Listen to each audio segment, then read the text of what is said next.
नमस्कार, news point लेकर हाजिर हूं मैं राजीव। दोस्तों, आज चुनाव का ऐलान हो गया है और लोकसभा चुनाव के अलावा 4 राज्यों के विधानसभा चुनाव, वो 4 राज्य जो हैं वो ओडिशा है, आंध्र प्रदेश है, अरुणाचल प्रदेश और सिक्किम, और इसके अलावा 26 उपचुनाव, 26 विधानसभा के उपचुनाव, और 26 जो विधानसभा के उपचुनाव हैं वो उसमें से बिहार की 1, गुजरात की 5, जो सीटों की बात कर रहा हूं, बिहार की 1 सीट, गुजरात की 5 सीट, हरियाणा की 1 सीट, झारखंड की 1 सीट, महाराष्ट्र की 1, त्रिपुरा की 1, उत्तर प्रदेश की 4 सीटें, पश्चिम बंगाल की 2 सीट, तेलंगाना की 1 सीट, हिमाचल प्रदेश की 6 सीटें, राजस्थान, कर्नाटक और तमिलनाडु की 1 विधानसभा सीट, इन सब पे भी उपचुनाव संपन्न करवाने का आज ऐलान हो चुका है। यानी एक तरफ लोकसभा चुनाव और उसके अलावा उपचुनाव 26 विधानसभा सीटों के, और साथ साथ 4 विधानसभा जो पूर्ण राज्य हैं उनके, यानी उड़ीसा, आंध्र प्रदेश और उधर अरुणाचल प्रदेश और सिक्किम। सवाल यह उठ रहा था कि जम्मू कश्मीर में आखिर चुनाव क्यों नहीं कराए गए। जम्मू कश्मीर को लेकर भी सवाल पूछा गया आज इलेक्शन कमिश्नर से, तो उन्होंने, चीफ इलेक्शन कमिश्नर, उन्होंने जो कहा वो साफ साफ यही था कि हमारे पास चुनाव करवाने के लिए पर्याप्त सुविधा उस वक्त नहीं उपलब्ध हो पाएगा, क्योंकि वहाँ स्पेशल हमको प्रोटेक्शन देना होगा अपने जो प्रत्याशी होंगे उनको, और उतने फोर्सेज हमारे पास नहीं हैं। चलिए, इस पर भी हम चर्चा करेंगे आगे, लेकिन उससे पहले जो चुनाव का ऐलान हुआ, जो घोषणा हुई, और चुनाव कब कहां कहां होना है वो आप तक हम स्क्रीन पे पहुंचा रहे हैं, रख रहे हैं। पहला चरण 19 अप्रैल से इसकी शुरुआत होती है। लंबा चुनाव है, आप देखिए 4 जून को, लास्ट में आप देखिए हमारे स्क्रीन पे ही 4 जून को काउंटिंग है, 4 जून को काउंटिंग, और 19 अप्रैल से चुनाव की घोषणा, और आज उसकी घोषणा 16 मार्च को, आज जबकि 16 मार्च है, 16 मार्च को चुनाव की घोषणा होती है। 19 अप्रैल को पहला फेज, उसके बाद दूसरा फेज, फिर तीसरा, ऐसे 7 चरणों में मतदान लोकसभा के, और इन्हीं के साथ साथ उपचुनाव भी, इन्हीं के साथ साथ विधानसभा चुनाव भी, सब कुछ एक बहुत बड़ा जो कहें तो लोक पर्व हमारे सामने है आने वाले समय में। और इस लोक पर्व में आप भी हिस्सेदार बनिए। लगातार इलेक्शन कमीशन तो अपील करता ही है, हम भी लगातार अपील करते हैं, क्योंकि लगातार यहां बात ईवीएम की होती है, इलेक्ट्रॉनिक वोटिंग मशीन की होती है, और उस पर कहीं ना कहीं सवालिया निशान खड़े होते हैं। इलेक्ट्रॉनिक वोटिंग मशीन की जब बात हो तो फिर परेशानी में कहीं ना कहीं इलेक्शन कमीशन भी आ जाता है। आज जब यही बात, इसी मसले पर पत्रकारों ने सवाल पूछा तो इलेक्शन कमिश्नर राजीव कुमार ने क्या कुछ जवाब दिया है, ये पहले सुन लेते हैं, और जरा इसके बाद ये भी सुनेंगे कि विपक्ष की तरफ से और खासकर कांग्रेस पार्टी की तरफ से प्रेस कॉन्फ्रेंस हुई। उस प्रेस कॉन्फ्रेंस में पवन खेड़ा ने क्या कुछ कहा इलेक्शन को लेकर, वीवीपैट को लेकर, ईवीएम को लेकर, ये भी समझेंगे। बहुत कुछ है आपके सामने, सारे फिगर्स हैं आप स्क्रीन पे, इसलिए मैं इन तमाम चीज़ों को रिपीट नहीं कर रहा हूं। आप इन सारी चीज़ों को स्क्रीन पे देख रहे होंगे, लेकिन यहां इंपॉर्टेंट है कि हमारे तमाम साथी जो हमारे साथ इस कार्यक्रम में जुड़ेंगे अभी से थोड़ी देर बाद, उन सबके विचार और यहां से ये कि कैसे आगे चुनाव जो है वो बढ़ता हुआ दिखाई दे रहा है। तो देखिए, पहला चरण जो है 19 अप्रैल को, दूसरा चरण 26 अप्रैल को, तीसरा 7 मई को, और इसके बाद और इसके साथ साथ आप पहले चरण में, दूसरे चरण में कितनी सीटें हैं, चौथा चरण 13 मई को, पांचवा फेज 20 मई को, और ऐसे ही पहले फेज में 102 सीटें, दूसरे फेज में जो है वो 89 सीट, फिर 94, फिर 96, 49, 57, ऐसे जो है लगभग घटते हुए क्रम में 7 चरणों का मतदान, और 7 चरणों में किन किन, पहले चरण में किन किन राज्यों में होना है, वहां की कितनी सीटों पे होना है, वो सारे आंकड़े भी हम स्क्रीन पर थोड़ी देर में ले आएंगे, तो ये सब कुछ आप देखेंगे। लेकिन यहां एक लंबी प्रेस कॉन्फ्रेंस थी आज, और उस लंबी प्रेस कॉन्फ्रेंस में एक बहुत लंबी चौड़ी बातें करते हुए, एकदम कहें तो एक खांटी नेता की तरह बात करते हुए, राजीव कुमार जी आपसे माफी चाहता हूं, लेकिन फिर भी ये कहूं कि आपका आज का जो, आपकी जो प्रेस कॉन्फ्रेंस थी उसमें कोई नौकरशाह नहीं बल्कि कोई राजनेता उस प्रेस कॉन्फ्रेंस को संबोधित कर रहा है, ऐसा लग रहा था, मुझे ऐसा लगा, इसलिए एक पत्रकार होने के नाते मैं आपको कह रहा हूं, माफ़ी चाहते हुए। लेकिन जो सवाल आपसे पूछे गए वो बहुत गंभीर सवाल थे। उम्मीद यही थी कि उस गंभीर सवालों का जवाब आप उसी गंभीरता के साथ देंगे। आइए ईवीएम पर पूछे गए सवाल पर राजीव कुमार जो सीईसी हैं, चीफ इलेक्शन कमिश्नर हैं, उन्होंने क्या जवाब दिया, सुन लेते हैं। बहुत बार बता चुका हूं लेकिन ठीक है, आपने फिर क्वेश्चन पूछा है तो, और देश में ऐसा अभियान भी चल रहा है जिसको बताना भी जरूरी है, इसलिए मैं थोड़ा विस्तार में बता ही देता हूं। वैसे बहुत बार बता चुका हूं, 40 बार लगभग इस देश की संवैधानिक courts, high courts and supreme courts EVM के ऊपर में जितनी चुनौतियां हुई हैं उनको देख चुकी हैं। चुनौतियां किस प्रकार की हुई? ये हैक हो सकती है, चोरी हो जाती है, 19 लाख मिसिंग हैं, इसमें दिखाई नहीं देता है, ये कंप्यूटर से खराब हो जाती है, रिजल्ट्स बदल सकता है, मैनिपुलेट हो सकता है। हर बार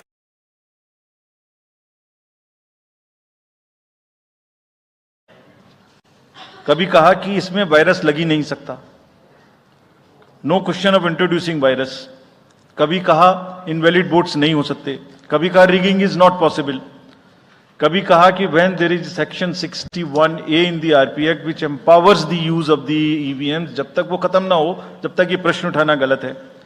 कभी कहा कि EVMs are fool proof devices for counting and allegations of tampering are baseless. कभी कहा कि आप एक के बदले 5 वीवीपैट गिनिए, वो हमने शुरू कर दिया। अब तो ये आ गया है नतीजा कि कोर्ट्स ने जुर्माना लगाना शुरू कर दिया।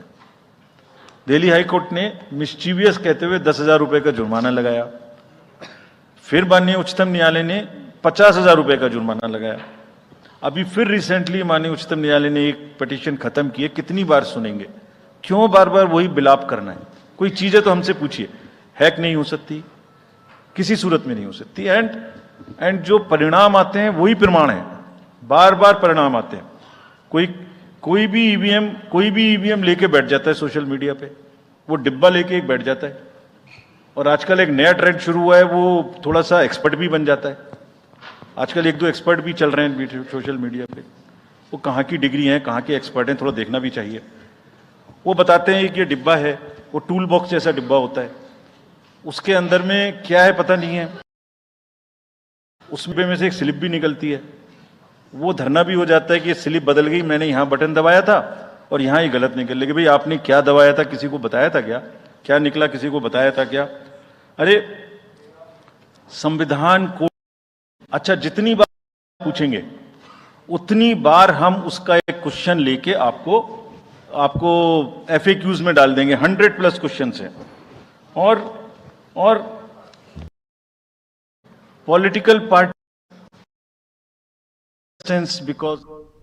तो ये सुन रहे थे आप, यहां राजीव कुमार जो चीफ इलेक्शन कमिश्नर हैं, मुख्य चुनाव आयुक्त हैं, ये इस प्रेस कॉन्फ्रेंस को संबोधित करते हुए और उसमें पूछे गए सवाल, ईवीएम पर पूछे गए सवाल का जवाब देते हुए, और उनका जो फ्रस्ट्रेशन है, वो हालांकि कह रहे थे कि फ्रस्ट्रेशन उनका है, लेकिन यहां साफ उनके चेहरे पे, राजीव कुमार के चेहरे पे एक फ्रस्ट्रेशन, एक चिंता, सब कुछ आप देख सकते हैं। जो इलेक्ट्रॉनिक वोटिंग मशीन पे लगातार सवाल किए जा रहे हैं, उन सवालों का जवाब देते हुए ये यहां दिखाई दे रहा था इनके। और इसी मसले पर उन्होंने जो एक शायराना अंदाज, एक उन्होंने कहा कि एक रात को मुझे पता था, सोते वक्त मैं समझ रहा था कि कल मुझसे यह सवाल पूछा जाएगा, तो उसके लिए मैंने कुछ लिखा है, वो पढ़ के सुनाता हूं। वो एक शायरी पढ़ के सुनाए, और उसके अलावा जो बातें इन्होंने रखी हैं वो भी सुन लेते हैं। इंपॉर्टेंट है, ये बातें यहां इसलिए रख रहा हूं दोस्तों क्योंकि ईवीएम पर लगातार सवाल पूछे जाते हैं, और ईवीएम को लेकर कई बार विपक्षी दलों ने इनको चिट्ठी लिखी। लगभग 10 महीने का वक्त गुजर चुका है, लेकिन विपक्षी दलों से तो मिले नहीं, मगर आज ये जब जवाब दे रहे हैं तो उनका फ्रस्ट्रेशन साफ साफ दिखाई दे रहा है। सुन लीजिए क्या कुछ कह रहे हैं। पार्टियां ईवीएम ने बदल दी, तो मुझे भी ईवीएम पे फिर मैं रात सोच रहा था ये प्रश्न तो आएगा जरूर, तो फिर रात को मैंने कुछ लिखा अपने हाथ से, वो फिर आपको सुनाता हूं। अधूरी हसरतों का इल्जाम, अधूरी हसरतों का इल्जाम हर बार हम पर लगाना ठीक नहीं। ये ईवीएम कह रही है, मैं नहीं कह रहा हूं। अधूरी हसरतों का इल्जाम हर बार हम पे लगाना ठीक नहीं, वफा खुद से नहीं होती, खता ईवीएम की कहते हो। गोया जब परिणाम आता है तो उस पर कायम भी नहीं रहते, आप ही के पक्ष में रिजल्ट आ जाता है। ये क्या बात है भाई? कितने दिन? EVMs are 100% safe, 100% sure. We know now, in last 2 years, again, we have done large number of improvements.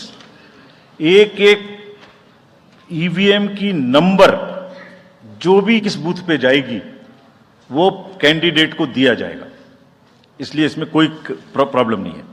Now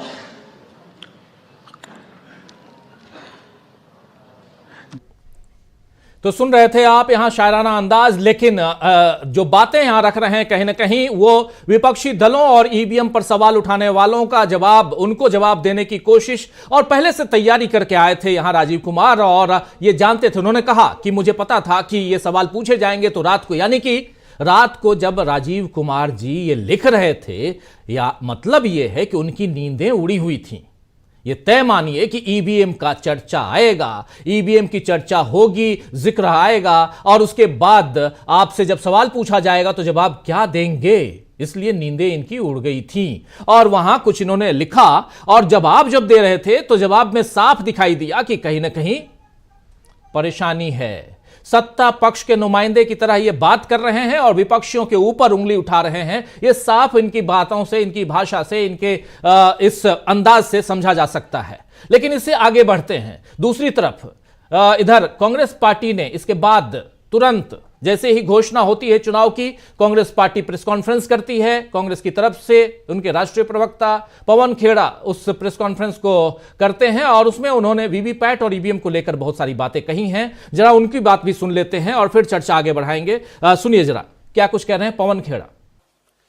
चुनाव का बिगुल बजा है, जनता ने ललकारा है, न्याय की इस रणभूमि में लोकतंत्र ने हमें पुकारा है और हम तैयार हैं.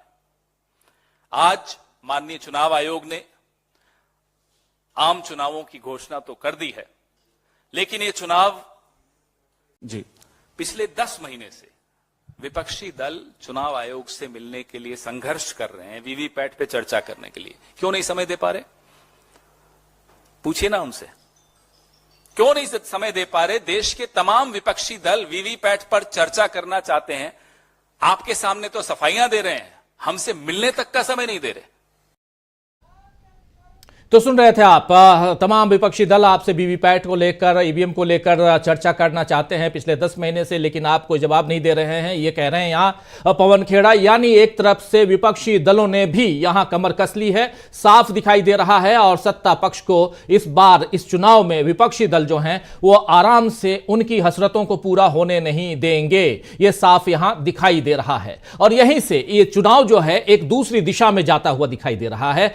इस दूसरी दिशा में यह चुनाव किसकी झोली में जाएगा, यह यहां समझने की कोशिश करेंगे. और सबसे बड़ी बात कि जिस एक्शन मोड में यहां विपक्ष दिखाई दे रहा है, जिस एक्शन मोड में यहां कांग्रेस पार्टी दिखाई दे रही है, और कल इसी एक्शन मोड के साथ कांग्रेस की लीडरशिप में मुंबई में जब आज भारत जोड़ो न्याय यात्रा का समापन हो रहा है, तो उधर कल मुंबई से चुनाव का आगाज होगा. राहुल गांधी लगातार पिछले लगभग 2 महीने से ज्यादा का वक्त गुजर गया और सड़कों पे थे, और अपने कार्यकर्ताओं, देश की जनता जो घरों में थे उनको बाहर लेके आना, जो घर में बंधे हुए थे, दबे हुए थे, उनको उन्होंने सड़कों पर लाकर और उनके बीच न्याय की बातें कर करके राहुल गांधी यहां तक पहुंच चुके हैं, यानी मुंबई तक पहुंच चुके हैं. अब आगे चुनाव का आगाज, और इस आगाज जो आज हो चुका है, लेकिन यहां से जो चुनावी आगाज विपक्षी दल करने वाले हैं वो कैसा होगा,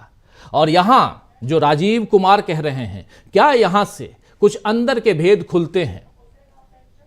आइए चर्चा की शुरुआत करते हैं. हमारे साथ कुछ वरिष्ठ साथी जुड़े हुए हैं, उन सबसे पहले आपका परिचय करवाता हूं और आगे बढ़ते हैं. आज का दिन बहुत बड़ा दिन है दोस्तों, और बड़ा पैनल हमारे साथ मौजूद है. आप देखिए इस वक्त हमारे साथ जयशंकर गुप्त जी जुड़े हुए हैं, प्रोफेसर रविकांत जी जुड़े हुए हैं, शकील अख्तर जी जुड़े हुए हैं, संजय कुमार सिंह साहब हैं, डॉक्टर राकेश पाठक जी हैं, प्रशांत टंडन जी हैं, डॉक्टर दीपक पाचपोर जी हैं, डॉक्टर प्रकाश हिंदुस्तानी जी हैं. एक बड़ा पैनल वरिष्ठ पत्रकारों का.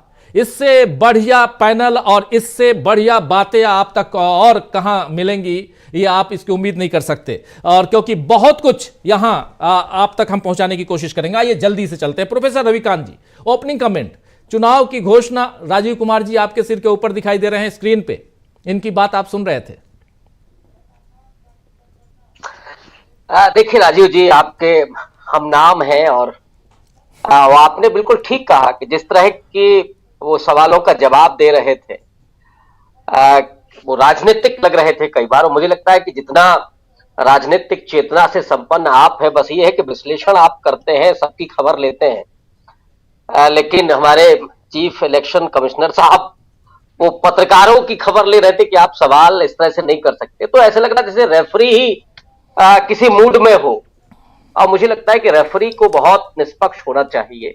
ये चीजें आज प्रश्नांकित हुई हैं और इसको लेकर के खुद राजीव साहब को और इलेक्शन कमीशन को समझना होगा कि भारत के लोकतंत्र को अगर आपको मजबूत बनाना है और लोगों की नजरों में उसे सम्मान दिलाना है तो फिर आपको बहुत निष्पक्ष रहना होगा। लेकिन मुझे लगता है कि जो चुनाव है वो इससे बहुत आगे है, बहुत आगे निकल चुका है।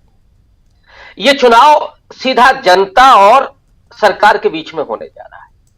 विपक्ष जो भूमिका अदा कर सकता है इन विपरीत परिस्थितियों में वो कर रहा है। जनता भी इस बात को समझ रही है कि ईडी, सीबीआई और इनकम टैक्स ने, इन तमाम एजेंसियों ने क्या किया है और कैसे वसूली की गई। जिनके यहां ईडी पहुंची उन्होंने चंदा दे दिया। वैक्सीन का सवाल उठने लगा है राजीव जी कि ये वैक्सीन काहे के लिए बनी थी, चंदा लेने के लिए बनी थी या सच में लोगों के लिए बनी थी, और 6 महीने में कौन सा रिसर्च हो रहा था और किस तरह से वैक्सीन बनी थी और वो लोग चंदा कैसे दे रहे थे, ये भी लोग कहने। आज का डिस्कोर्स मतलब पिछले कल और आज में बहुत कुछ बदला हुआ है जी। एक तरफ नौजवान पीढ़ी जहां बेरोजगारी से बेहद परेशान और बिल्कुल बदलाव के मूड में है। आज मैं विश्वविद्यालय में था और जो बातें आज हमारे क्लास में हुई, मैंने देखा है कि एक निराशा और एक सन्नाटा पसरा हुआ है उसी क्लास में जहां पहले भाजपा के इतने समर्थक बच्चे होते थे, लेकिन आज बेहद निराश है और वो बदलाव के मूड में दिख रहे हैं। तो मैं आपको सिर्फ एक सैंपल दे रहा हूं एक क्लासरूम का, लेकिन ये पूरे देश आज वो क्लासरूम में तब्दील हो चुका है जहां लोग इसी पल का इंतजार कर रहे हैं कि कब हमें वो मौका मिले कि जब हम अपनी सरकार बनाए, अंबानी और अडानी की सरकार ना हो, उन चंदा देने वाले लोगों की सरकार ना हो। तो एक तरफ तो आंदोलन जीवी है और दूसरी तरफ चंदा जीवी है। वो चंदा जीवी जो अपना सरकार इस हिसाब से चला रहे हैं, उससे आजिज हैं लोग। महंगाई से, बेरोजगारी से, ये 2 बड़े मुद्दे हैं, और अन्याय से, जिसके लिए एक बड़ा स्वप्न राहुल गांधी कांग्रेस पार्टी दिखा रही है। और मुझे लगता है कि यकीनन लोग उसको बड़ी बारीकी से देख रहे हैं और ये समझ रहे हैं कि यहां पर बहुत चीजें स्पष्ट तौर पर हैं कि क्या हम दे सकते हैं। जुमलेबाजी नहीं है, असल में हमारे साथ क्या न्याय हो सकता है उसका ऐलान ये पार्टी कर रही है। और वो चीजें जब सामने दिख रही हैं तो लोग अब सीधे तौर पर सामने आने वाले हैं और वो जवाब देने वाले हैं। राजीव कुमार जवाब दे ना दे, लोग जवाब देने के लिए तैयार है और तत्पर है। जी जी, बिल्कुल बिल्कुल, लोग जवाब देने के लिए तैयार हैं। चुनाव है और चुनाव में लोग जवाब देंगे अपने उंगलियों से। उस बटन को दबाकर इलेक्ट्रॉनिक वोटिंग मशीन से ही चुनाव होना है, 5% की काउंटिंग और सब कुछ वैसे ही होगा। बस जरूरत है कि आप जाइए और वोट दीजिए और जरा केयरफुल रहिए कि आपका मत जो है वहीं पड़ता है कि नहीं पड़ता, ये देखना जरूरी है, जागरूक होना जरूरी है। लेकिन चुनाव आयुक्त की बात हम कर रहे हैं, पहले उसी तरफ चलते हैं। शकील जी हमारे साथी इस आज की प्रेस कॉन्फ्रेंस को बहुत नजदीक से देख रहे थे, उनसे जरा समझूं कि कैसा हाव भाव, क्या कुछ चल रहा था वहां पे। और शकील जी जरा, यहां बहुत सारी बातें आ रही हैं आज की इस प्रेस कॉन्फ्रेंस की। कुछ बातें मैं पहले रख चुका हूं, रिपीट नहीं करना चाहता हूं, लेकिन समझूं आपसे कि क्या ये चुनाव आप निष्पक्ष होते हुए देख रहे हैं, जो हाव भाव जो बातें चल रही थी यहां पे, उस आधार पे। मुख्य चुनाव आयुक्त ने खुद बता दिया कि वो किस तरफ खड़े हुए हैं। वो पूरी तरह एक पार्टी की तरह बोल रहे थे। कहीं से भी ऐसा नहीं लग रहा था कि वो देश के मुख्य चुनाव आयुक्त की तरह बोल रहे हैं। वो कहते हैं कि मैंने रात को ये लिखा। क्या लिखा है? अधूरी हसरतों का इल्जाम। कांग्रेस की हसरतें अधूरी है, जिसने 70 साल देश में शासन किया हो, उसकी तो सारी हसरतें पूरी हो गई। आप अधूरी हसरत तो उनकी होती है जो आज तक नेहरू को कोस रहे हैं कि पहले प्रधानमंत्री हम न हुए, नेहरू हो गए। दूसरे प्रधानमंत्री हम न हुए, लाल बहादुर शास्त्री हो गए, इंदिरा गांधी हो गई। अधूरी हसरतें कहना क्या मतलब है इसका? किसकी हसरतें अधूरी रह गई? कांग्रेस ने देश पे शासन किया 70 साल, देश को बना के दिया, सब कुछ कर दिया उन्होंने। वो एक बहुत ही हल्की बात उन्होंने आज की है जिसकी उम्मीद उनसे बिल्कुल नहीं थी। ईवीएम पर वो इस तरह से जवाब दे रहे थे जैसे ईवीएम उनका क्रिएशन हो, उनका बेबी हो। अरे ईवीएम तो एक उन्हें मिला था जिसमें बाद में गड़बड़ी की शिकायतें होने लगी, तो चाहिए यह था कि विपक्षी दलों को बुलाते जो 10 महीने से मांग कर रहे थे कि साहब वीवीपैट पे हमें आपको बात करना है। वीवीपैट पे बात करने आए थे ना, वो तो पर्ची में बात करने आए थे ना। आप कहते हैं कि ठीक है ईवीएम, तो भाई हमें सारी की सारी पर्चियां दे दो आप। 10 महीने में आपने उन्हें टाइम नहीं दिया, क्यों? इसका जवाब उनके पास नहीं था। देखिए, वो आज ये नहीं बता पाए कि गोयल साहब ने जो इस्तीफा दिया वो क्यों दिया। आपको सबसे पहले सुमोटो में यह बताना था कि मेरे एक साथी गोयल साहब मुझसे नाराज होकर, चुनाव आयोग से नाराज होकर चले गए और उसके बाद हम 2 आदमी बोल रहे हैं। इससे पहले भी चले गए थे। आखिर आपकी वजह से सारे लोग छोड़ के क्यों जा रहे हैं? देखिए, सवाल बहुत गंभीर है, लेकिन अब इस सवाल से आगे की बात है और वो विपक्ष को देखना चाहिए। विपक्ष को इसका जवाब देना चाहिए, बहुत मजबूती के साथ देना चाहिए। और जैसा कि राहुल ने बॉन्ड के ऊपर कहा है कि एक ना एक दिन सरकार आएगी, ये सरकार जाएगी और उन्हें ऐसी सजा मिलेगी कि मैं गारंटी देता हूं कि लोग याद रखेंगे।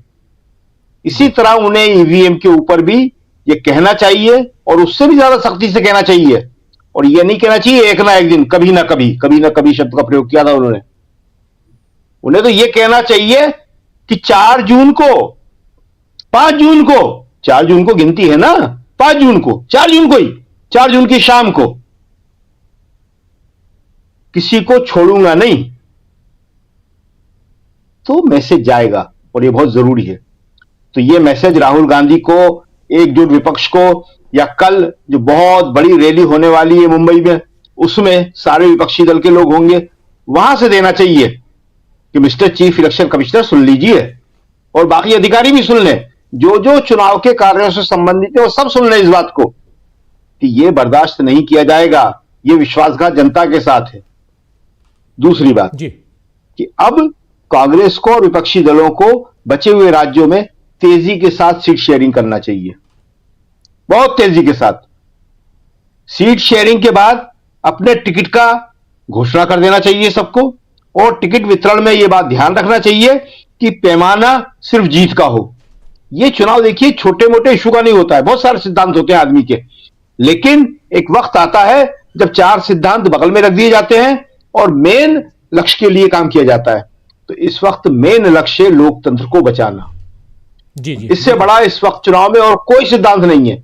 तो लोकतंत्र को बचाने के लिए हर समझौता करिए, अच्छे टिकट दीजिए और पूरी मजबूती के साथ चुनाव लड़िए। तब जनता जो है आपके साथ खड़ी हो जाएगी और जनता जो है वो खुद चुनाव लड़ने लगेगी। इस चुनाव में अगर हैट्रिक हो गई, तीसरी बार आ गए, तो ये राजीव कुमार जी जो हैं, जो ये चाह रहे हैं, जिस अदा से ये बोल रहे हैं, ये नेक्स्ट प्रमोशन ले लेंगे, राज्यपाल बन जाएंगे, उपराष्ट्रपति बन जाएंगे, राष्ट्रपति बन जाएंगे, कुछ भी बन जाएंगे, राज्यसभा में चले जाएंगे। तो अगर आपको ये रोकना है तो आपको ये चुनाव मजबूती से लड़ना पड़ेगा। जी राजीव जी। जी बिल्कुल बिल्कुल, बहुत कुछ डिपेंड करता है कि अब चूंकि चुनाव की घोषणा हो चुकी है, 19 अप्रैल को पहली वोटिंग है और उसके बाद 4 जून को काउंटिंग है, और इस बीच आपको मजबूती के साथ लड़ना होगा और उससे पहले अपने कैंडिडेट्स की घोषणा, बहुत कुछ आने वाले समय में इन सारी चीजों को हम देखेंगे। डॉक्टर राकेश पाठक जी, क्या कुछ कहेंगे आप चुनाव की प्रक्रिया और उसमें इतना लंबा वक्त पहले से लेकर 7वें तक में, और हम लगातार पहले चरण से लेकर 7वें चरण में किन किन सीटों पे पूरे राज्यों के नाम के हिसाब से किस राज्य में कितनी सीटों पर मतदान होना है, सब कुछ आप राइट साइड में देख रहे होंगे स्क्रीन पे दोस्तों। और सवाल बहुत सारे हैं, लेकिन इन सवालों के साथ हम इतने बड़े एक पैनल के साथ ये चर्चा कर रहे हैं कि इस चुनाव में पारदर्शिता कितनी रहने वाली है या कितनी अभी तक है। और इसके साथ साथ एक बात और लेके आएंगे जो हम लिख भी रहे हैं कि बीजेपी के अंदर खाने जो कुछ चल रहा है, वहां जो भगदड़, अभी यहां से जो स्थितियां बदलेंगी, क्योंकि आज ही 2 सांसदों ने और इस्तीफा दिया है बीजेपी के, इन सब पे भी चर्चा करेंगे। लेकिन डॉक्टर राकेश पाठक जी, पहला कमेंट आपका। देखिए राजीव जी, पहले तो एनडीए गठबंधन के सहयोगी दल की आज जो प्रेस कॉन्फ्रेंस थी, उस सहयोगी दल का नाम है भारत का निर्वाचन आयोग। उसे अब स्वतंत्र इकाई, संवैधानिक संस्था के रूप में नहीं मानना चाहिए। घोषित रूप से वो सत्ता के पाले में बैठा हुआ एक संगठन है, क्योंकि मुख्य निर्वाचन आयुक्त की जो भाषा थी, जो तेवर थे, वो सब इस बात का खुलासा कर रहे थे कि उन्हें 7 लोक कल्याण मार्ग से एक टाइम टेबल मिला था, उसे उन्हें आज बांचना था। 2 बातें बड़ी महत्वपूर्ण है। एक तो जिस तरह उन्होंने एक स्तरहीन शेर पढ़ा, वो सीधे सीधे देश के एक बड़े तबके, एक बड़ी आबादी जिसे ईवीएम पर संदेह है, उस पर और विपक्षी दलों पर कटाक्ष था। यह अधिकार उनका नहीं है। भारतीय जनता पार्टी का कोई नेता प्रेस कॉन्फ्रेंस में यह कटाक्ष कर सकता है, हम और आप कर सकते हैं, इस पैनल में बैठे हुए हम 8-9 लोग कोई भी ऐसा तंज कस सकते हैं, लेकिन संवैधानिक संस्था का प्रमुख, देश की एक बड़ी आबादी, बहुत बड़ी संस्थाएं जिनमें वकील शामिल हैं, पत्रकार हैं, सिविल सोसाइटी के लोग हैं, अगर उन्हें कोई संदेह है तो आपको कोई अधिकार नहीं मखौल उड़ाने का। ये इसलिए भी कह रहा हूं मैं कि राजीव कुमार जी ये भूल गए कि 2004 और 2009 में लगातार 2 बार उनकी पितृ संस्था यानी भारतीय जनता पार्टी के चुनाव हारने पर उनकी पार्टी के राष्ट्रीय महासचिव जीवीएल नरसिंह राव ने किताब लिखी थी, democracy at risk, can we believe our EVM. तो जो पार्टी ईवीएम का रोना रोती थी, आज वो डब्बा कहकर जो मखौल उड़ा रहे थे, वैसा ही एक लैपटॉप नाम का डब्बा लेकर जीवीएल नरसिंह राव और किरीट सोमैया देश भर में मोटे मोटे आंसुओं के साथ रोते थे जाकर, और लैपटॉप खोलकर बताते थे कि ईवीएम को हैक किया जा सकता है। तो आज की इस प्रेस कॉन्फ्रेंस में किसी को सवाल उठाना चाहिए था कि राजीव कुमार जी, आपकी ही पार्टी के राष्ट्रीय महासचिव ने किताब लिखी थी और उसकी भूमिका आपके पितृ पुरुष लाल कृष्ण आडवाणी ने लिखी थी, लेकिन अब इस तरह के प्रत्युत्तर होते नहीं है। और एक सवाल एक हमारी महिला पत्रकार ने पूछा था कि आपकी आदर्श आचार संहिता हेट स्पीच को लेकर देश के प्रधानमंत्री और गृह मंत्री पर लागू नहीं होती, आपने कभी उन्हें नोटिस नहीं दिए। राजीव कुमार का उत्तर आप सब ने देखा होगा, पूरे देश ने देखा। उत्तर न देकर क्या उन्होंने कतार नंबर 2 या 2 नंबर रो में से सवाल ले लिया, यानी उस सवाल का जवाब ही नहीं दिया। और देश जानता है कि पिछले 9 सालों में प्रधानमंत्री नरेंद्र मोदी ने हर विधानसभा चुनाव में, पिछले लोकसभा चुनाव में किस तरह से आदर्श आचार संहिता का उल्लंघन किया है। चाहे 100 मीटर की परिधि में चुनाव चिन्ह दिखाना हो, रोड शो करना हो, हिंदू मुस्लिम करना हो, सेना के नाम पर, शहीदों के नाम पर वोट मांगना हो, भारत का निर्वाचन आयोग आंखों पर पट्टी बांधकर बैठा रहा है। उसकी सारी आचार संहिता, सारे कायदे कानून विपक्ष के नेताओं और विपक्ष के दलों पर लागू होते रहे।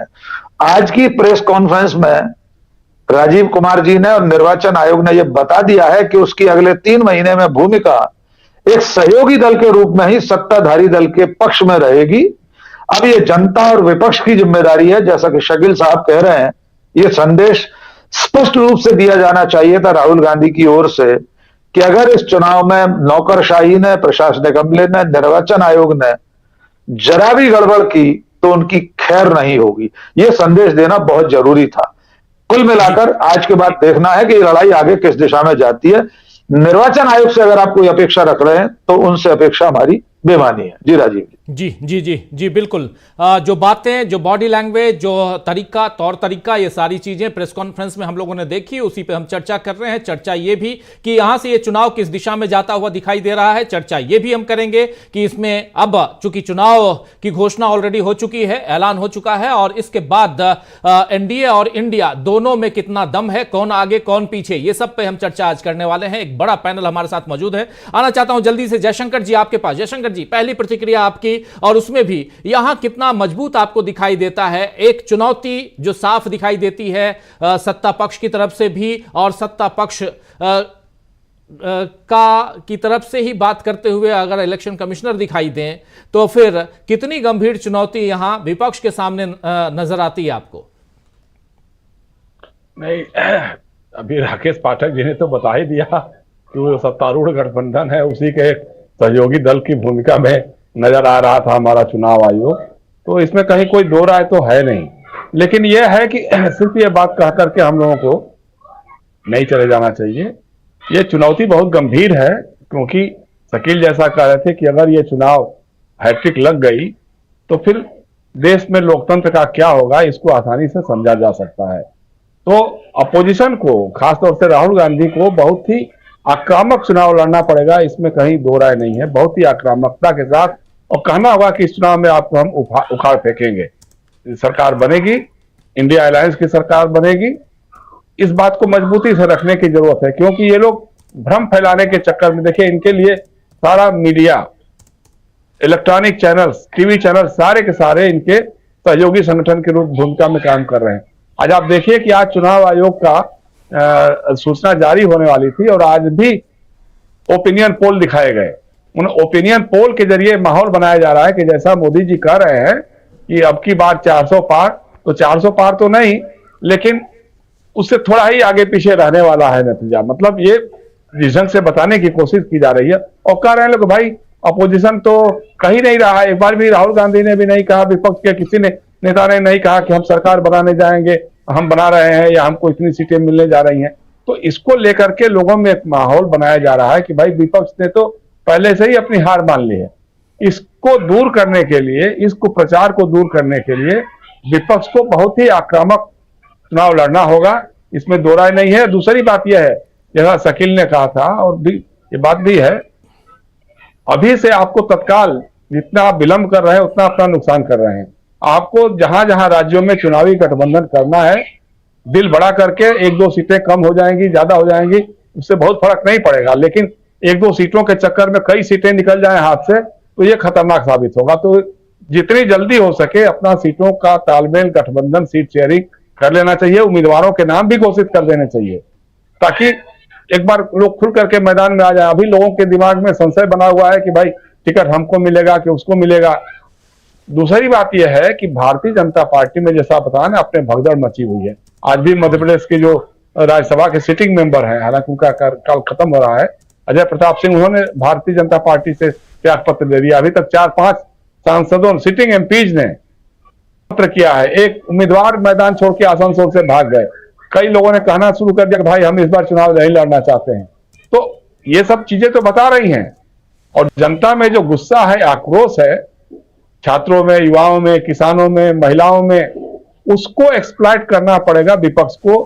उस सबको जोड़ करके काम करना होगा। अदरवाइज तो इनके पास जिस प्रचार तंत्र है, संसाधन है, पैसा है, और आप देखिए इलेक्टोरल बॉन्ड पे कहीं किसी टीवी चैनल पे चर्चा नहीं हो रही है, कहीं कोई, क्योंकि टीवी चैनलों के मालिक खुद ही उसमें दानदाता बैठे हुए हैं, खुद ही इलेक्टोरल बॉन्ड खरीद के बैठे हुए हैं।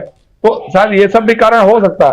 तो इन चुनौतियों को समझते हुए विपक्ष को अपनी रणनीति बनानी होगी, उसके हिसाब से उनको मैदान में जाना होगा। दूसरी बात यह है कि जिस रास्ते पे हमारा लोकतंत्र चल रहा है, वो रास्ता बहुत खतरनाक है, क्योंकि आने वाले दिनों में ये और ज्यादा, जबकि अहंकार हावी होते जाएगा। अगर मान लीजिए जीत गए और जिस तरह के दावे किए जा रहे हैं, अगर ईवीएम सहयोगी हो गया और उतनी सीटें मिल गई, तो फिर तो क्या होगा, भगवान मालिक है। मतलब उसके बाद लोकतंत्र रहेगा भी कि नहीं, अगला चुनाव होगा भी नहीं, होगा भी कि नहीं, और अगला चुनाव होगा तो किस तरह का होगा, सिंगापुर की तरह होगा या रूस की तरह से होगा, चीन की तरह से होगा, कोई कह नहीं सकता। तो ये एक तरह से आखिरी मौका है जब आपको संविधान बचाने के लिए, लोकतंत्र बचाने के लिए और अभिव्यक्ति के स्वतंत्रता को भी कायम रखने के लिए ये चुनाव बहुत महत्वपूर्ण है। इसके हिसाब से अपोजिशन को तैयारी करनी होगी और अगर संसद में लड़ना ही लड़ना है, लेकिन सड़क पे उससे ज्यादा लड़ना होगा, सड़कों की तैयारी ज्यादा करनी पड़ेगी। जी राजीव जी। जी बिल्कुल बिल्कुल, आप सही कह रहे हैं। बहुत सारी तैयारियां करनी होंगी विपक्ष को और इन तैयारियों के साथ मैदान में कूदना होगा, क्योंकि 7 चरणों में चुनाव है और एक लंबा वक्त है, लगभग 2.5-3 महीने तक चुनाव है और 4 जून को इसकी काउंटिंग है। लेकिन 4 जून को आपकी सरकार यानी विपक्ष की सरकार या इंडिया गठबंधन की सरकार यहां सुनिश्चित हो, इसके लिए इंडिया गठबंधन क्या कुछ कर रहा है, इसकी चर्चा भी हम करेंगे। इस बीच उधर राहुल गांधी आज मुंबई में हैं और अपनी यात्रा का समापन कर रहे हैं, उस पर भी और वहां धारावी में उन्होंने जो कुछ कहा है वो भी आप तक लेकर हम आएंगे। लेकिन जल्दी से आना चाहता हूं प्रशांत टंडन जी आपके पास। प्रशांत जी, बहुत सारी बातें हम लोग जब ये प्रेस कॉन्फ्रेंस खत्म हुई उस पर कर भी रहे थे। यहां से प्रशांत जी एक दिशा देने की कोशिश की गई है क्या इलेक्शन कमीशन की तरफ से? एक अलग डायरेक्शन में इस चुनाव को लेकर जाने की कोशिश हुई क्या? एक सवाल उठता है, क्या एक कहें तो थोड़ा सा ये कहते हैं ना कि चलो एक इशारा कर दें कि हां ये इधर नहीं उधर और आप हमसे समय मांगते रहिए, हम आपको समय देने वाले नहीं हैं और आप ईवीएम की बात करेंगे तो हमसे ऐसे ही जवाब सुनेंगे, अधूरी हसरतों की बात करेंगे। यहां अधूरी या पूरी हसरत की बात कहां से होती है प्रशांत जी, और वो भी इलेक्शन कमिश्नर ऐसी बात करे? राजीव जी, इलेक्शन कमीशन अपने आप में एक संकट के दौर से गुजर रहा है और अभी पिछले सप्ताह ही जो है उनके एक चुनाव आयुक्त इस्तीफा देकर चले गए। उसके जो कारण सामने आ रहे हैं वो मीडिया में बहुत कुछ है, सबने देख लिए होंगे, उसकी भी चर्चा करूंगा मैं। फिर ये 2 चुनाव आयुक्त जो नए चुने गए वो कैसे चुने गए कि खुद प्रधानमंत्री और उनके एक सहयोगी अमित शाह ने मिलकर इसको चुन लिया इन लोगों को। तो ये तो ऐसे ही बात हुई कि जैसे कि 2 टीमों के बीच में मैच है और एक टीम जो है अपना रेफरी भी चुन रही है। तो इस चुनाव आयोग को आज जो चुनाव आयोग की प्रेस कॉन्फ्रेंस थी उसमें इस संकट का असर तो दिख रहा था, लेकिन चुनाव आयोग के ऊपर जो तमाम सारे आरोप लगते रहे, सवाल खड़े होते रहे उनकी निष्पक्षता को लेकर, ईवीएम को लेकर, मॉडल कोड ऑफ कंडक्ट के इम्प्लीमेंटेशन को लेकर, उसका जवाब उन्होंने नहीं दिया। और अब ये देश की जनता, राजनीतिक पार्टियां और सुप्रीम कोर्ट के ऊपर है कि वो कैसे सुनिश्चित करें कि ये चुनाव लेवल प्ले फील्ड हो। मेरी एक बहुत बड़ी आपत्ति राजीव जी 7 चरणों के चुनाव की है। मैं पिछले डिबेट में भी कह चुका हूं कि खुद मुख्य चुनाव आयुक्त ये कह रहे हैं, राजीव कुमार, कि चुनाव शांतिपूर्ण रहे, हमारे पिछले चुनाव हिंसा नहीं हुई है। तो जब हिंसा नहीं हुई तो 7 चरणों में क्यों? पहले चरण में और 7वें चरण के चुनाव में 1 महीने से भी ऊपर का समय क्यों? 40 दिन का समय, 40-42 दिन का समय। ये ईवीएम की सुरक्षा कौन करेगा इस बीच में? एक बात। दूसरी बात कि अगर पहले चरण में 22 राज्यों के चुनाव हो सकते हैं एक चरण में, तो 28 राज्य के चुनाव, 28 राज्य और 8 यूनियन टेरिटरी के चुनाव केवल 2 चरणों में क्यों नहीं हो सकते? इस बात का जवाब उनके पास नहीं था। अब उसका पॉलिटिकल जवाब जो मैं सोच रहा हूं वो ये है कि आप देखिए चुनाव के पूरे शेड्यूल को देखिए आप, तो कौन से ऐसे राज्य हैं जो तय करेंगे कि 4 तारीख को मोदी साहब रहेंगे या जाएंगे? वो महाराष्ट्र, बिहार, उत्तर प्रदेश और पश्चिम बंगाल है, जहां बीजेपी मुश्किल में है या उनको चुनौती है या उनको परफॉर्म अच्छा करना है। और इन 4 राज्यों में महाराष्ट्र में 5 और बंगाल, उत्तर प्रदेश और बिहार में 7 चरणों में चुनाव है। यानी मोदी साहब को पूरा मौका है कि वो प्रचार कर सके सब जगह बराबरी से। तो ये मोदी साहब, इंडिया गठबंधन के पास नेताओं का एक बड़ा वो है, जमावड़ा है। वहां ममता बनर्जी है, वहां लालू प्रसाद यादव है, वहां तेजस्वी है, अखिलेश यादव है, वहां स्टालिन है, वहां पे उद्धव ठाकरे हैं, शरद पवार है। कितना बड़ा जमावड़ा है नेताओं का। तो उनकी तो लेवल प्ले फील्ड चुनाव आयोग ने तय कर दी कि साहब ये मोदी साहब अकेले कैसे करेंगे, तो इतने फेजेस में बांट दो कि वो सब जगह रहे जी। इसलिए जो सुप्रीम कोर्ट को तय करनी है, ये सुप्रीम कोर्ट के पाले में गेंद है कि लेवल प्ले फील्ड कैसे होगा। उनको हेमंत सोरेन, मनीष सिसोदिया जैसे लोग जिनको ईडी का इस्तेमाल करके जेलों में रखा हुआ है, उनको पेरोल देनी चाहिए कि वो चुनाव में भाग ले सके, लोकतांत्रिक प्रक्रिया में भाग ले सके। ये हत्या और रेप का मुजरिम को आए दिन राम रहीम को पेरोल मिल जाती है, तो ये इन नेताओं को क्यों नहीं मिलेगी। और एक आखिरी बात इस राउंड में राजीव जी, वो ये कि कांग्रेस के अकाउंट सील है। अभी हम देख रहे हैं कि इलेक्टोरल बॉन्ड का सारा खुलासा सामने आ रहा है। एक एक तार हम लोग तमाम चर्चा कर चुके किस तरीके से ईडी जो है वो बीजेपी के लिए या सत्ताधारी दल के लिए उगाही कर रहा था। ये साबित भी हो जाएगा अभी जी। लेकिन ईडी उगाही कर रहा था, ये बात तो साबित हो रही है। किसके लिए कर रहा था वो भी एक आध दो दिन में साबित हो जाएगा जब वो कोर्ट नंबर आएंगे। तो ये भी सुप्रीम कोर्ट को देखना है कि ये अकाउंट सील जो हुए हैं ये इस पे रोक हटे। तीसरी और आखिरी बात की इलेक्शन कमीशन ने मीडिया और सोशल मीडिया पे वो क्या करेंगे उसको बहुत ज्यादा ढंग से नहीं बताया। भाई वो एक वेबसाइट बना रहे हैं कि मिथ वर्सेस रियलिटी, हम उस वेबसाइट का क्या करेंगे? उस तरीके की 20 वेबसाइट है। हम आप भी और हमारे जो पैनलिस्ट यहाँ बैठे हुए साथी वो भी ये काम करते हैं कि सच क्या है झूठ क्या है, यही काम ही है। इलेक्शन कमीशन को पत्रकारिता नहीं करनी है, इलेक्शन कमीशन को पुलिस का काम करना है। आपको कॉलर पकड़ना है जो गड़बड़ कर रहा है। भाई 28 राज्यों के डीजीपी अब इलेक्शन कमीशन को रिपोर्ट कर रहे हैं। सारे यूनियन टेरिटरीज के पुलिस कमिश्नर अब इलेक्शन कमीशन को रिपोर्ट कर रहे हैं। चीफ सेक्रेटरी इलेक्शन कमीशन के मातहत हैं। आपको वेबसाइट नहीं चलानी है, आपको इनका इस्तेमाल करके पकड़ना है जो गड़बड़ कर रहे हैं।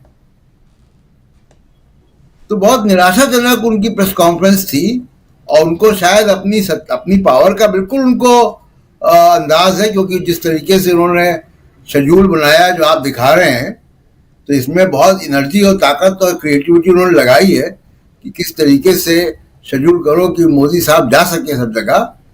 लेकिन यही एनर्जी मीडिया और सोशल मीडिया पे झूठ को कैसे पकड़ें और कैसे हेट स्पीच को जो है वो रोके, इस पे भी लगाते तो अच्छा रहता। बिल्कुल बिल्कुल बिल्कुल सही कह रहे हैं आप। हेट स्पीच को कैसे रोका जाए, सोशल मीडिया की बात, लेकिन कई बार जो है शेरो शायरी करते हुए नजर आए यहाँ राजीव कुमार जो इलेक्शन कमिश्नर हैं, चीफ इलेक्शन कमिश्नर हैं, और उनकी चर्चा हम लगातार कर रहे हैं। लेकिन उससे इतर उधर राहुल गांधी मुंबई में आज और अपनी यात्रा का समापन किए और कल शायद चुनावी शंखनाद भी है। एक मंच से तमाम इंडिया के नेता वहां मौजूद रहेंगे। और इस बीच आज जब धारावी में थे राहुल गांधी, तो उन्होंने धारावी आप जानते हैं एक अपने आप में मुंबई में उन गरीबों की बस्ती, और उस बस्ती पर नजरें सबकी टिकी हुई रहती हैं। अदानी की नजरें आजकल टिकी हुई हैं। उस धारावी से राहुल गांधी अदानी पर वार करते हुए नजर आए। क्या कुछ वहां राहुल गांधी कह रहे थे ये आप तक हम लेके आएंगे, और ये भी यहां समझना जरूरी है। हम लगातार चर्चा तो कर रहे हैं प्रेस कॉन्फ्रेंस की, लेकिन दिशा क्या है अब चुनाव की? अब क्या यहां से, क्योंकि अब ओपन है चुनाव, आज की तारीख में जैसे ही चुनाव की घोषणा हुई, प्रधानमंत्री नरेंद्र मोदी अब एक्टिंग प्राइम मिनिस्टर हैं और उनका पूरा का पूरा जो उनकी सरकार है सब एक्टिंग में है, एक्टिंग यानी कि कार्यकारी है। अब कार्यकारी मोड में क्या ईडी, सीबीआई, तमाम चीजें, ये सब कुछ अब चुनाव आयोग के मातहत हैं, लेकिन साथ साथ कुछ सवाल ऐसे उठते हैं जिन सवालों का जवाब यहां इस कार्यक्रम के जरिए हमको खोजने की जरूरत है। इसलिए भी पहले राहुल गांधी को सुनते हैं, फिर हमारे तमाम साथियों के बीच आते हैं हम और इसको थोड़ा गहराई में समझेंगे कि यहां से चुनाव की दिशा कहां है और क्या यहां आज भी उसी स्ट्रांग पोजीशन में बीजेपी है या बीजेपी से काफी आगे इंडिया गठबंधन निकल चुका है। पहले राहुल गांधी को सुनिए। ये जो धारावी है ये हिंदुस्तान का हुनर का कैपिटल है।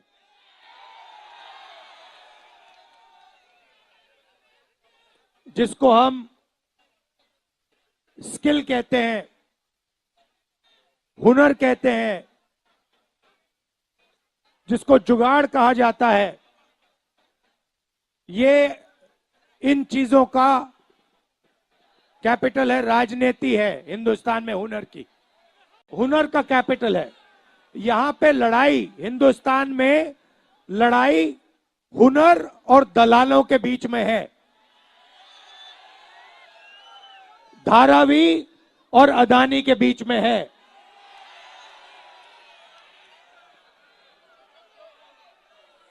और इसीलिए यात्रा में हमने न्याय शब्द जोड़ दिया।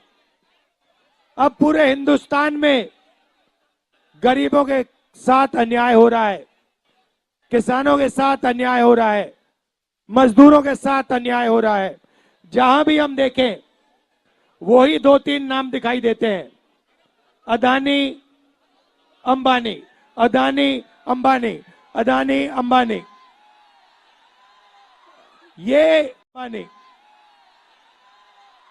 ये धारावी जो है, ये जमीन आपकी है, आपकी मेहनत की जमीन है। अब ये जमीन वही दलाल लोग आपसे छीनने की कोशिश कर रहे हैं। और अदानी के पीछे देश का प्रधानमंत्री है। अदानी अकेला नहीं खड़ा है, अदानी के पीछे देश का प्रधानमंत्री खड़ा है, देश का प्रधानमंत्री खड़ा है। उसके पास ईडी, सीबीआई, इनकम टैक्स, चंदा मामा, ये उनके पीछे शक्ति खड़ी हुई है।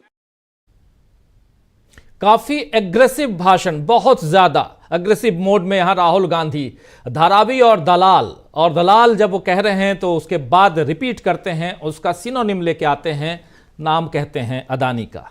आप सुन रहे थे यहां पे हमारे 2 साथी मुंबई को बहुत अच्छी तरह से जानते हैं, लंबी पत्रकारिता इन लोगों ने की है और दोनों साथ साथ बैठे हुए हैं स्क्रीन पे, डॉक्टर प्रकाश हिंदुस्तानी जी और डॉक्टर दीपक पाचपोर जी। इसी धारावी में खत्म करने कह रहे हैं कि मैं मुंबई में नहीं बल्कि इस अपनी यात्रा को धारावी में खत्म कर रहा हूं, हुनर का कैपिटल कह रहे हैं धारावी को। जरा डॉक्टर प्रकाश हिंदुस्तानी जी, आपसे समझना चाहता हूं कितना यहां राहुल गांधी लोगों को और उस तबके तक, उनके बीच जहां जय श्री राम कह दीजिए तो उसके नारे उछल जाते हैं, कभी कुछ और कहिए तो उछल जाते हैं, और एक लाइन से सब उसी दिशा में लाइन में खड़े होकर वोट देके चले आते हैं। ऐसा देखा गया है, इसलिए ये बात इस मन से मैं कह रहा हूं।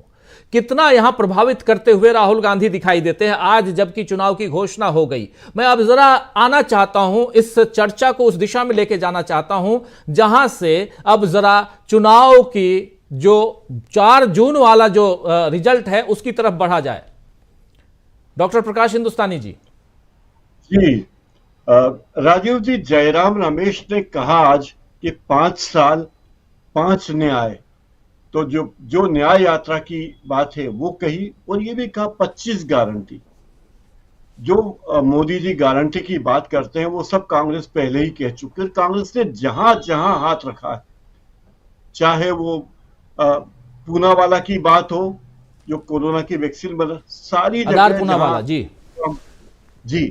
पूनावाला, जहां जहां राहुल गांधी ने हाथ रखा उन सब के नीचे रेले नजर आ रहे हैं, और बीजेपी उन रेलों को बचाने में लगी हुई है। नए नए शगुफे गढ़े जा रहे हैं, नई नई कहानियां किससे बनाए जा रहे हैं।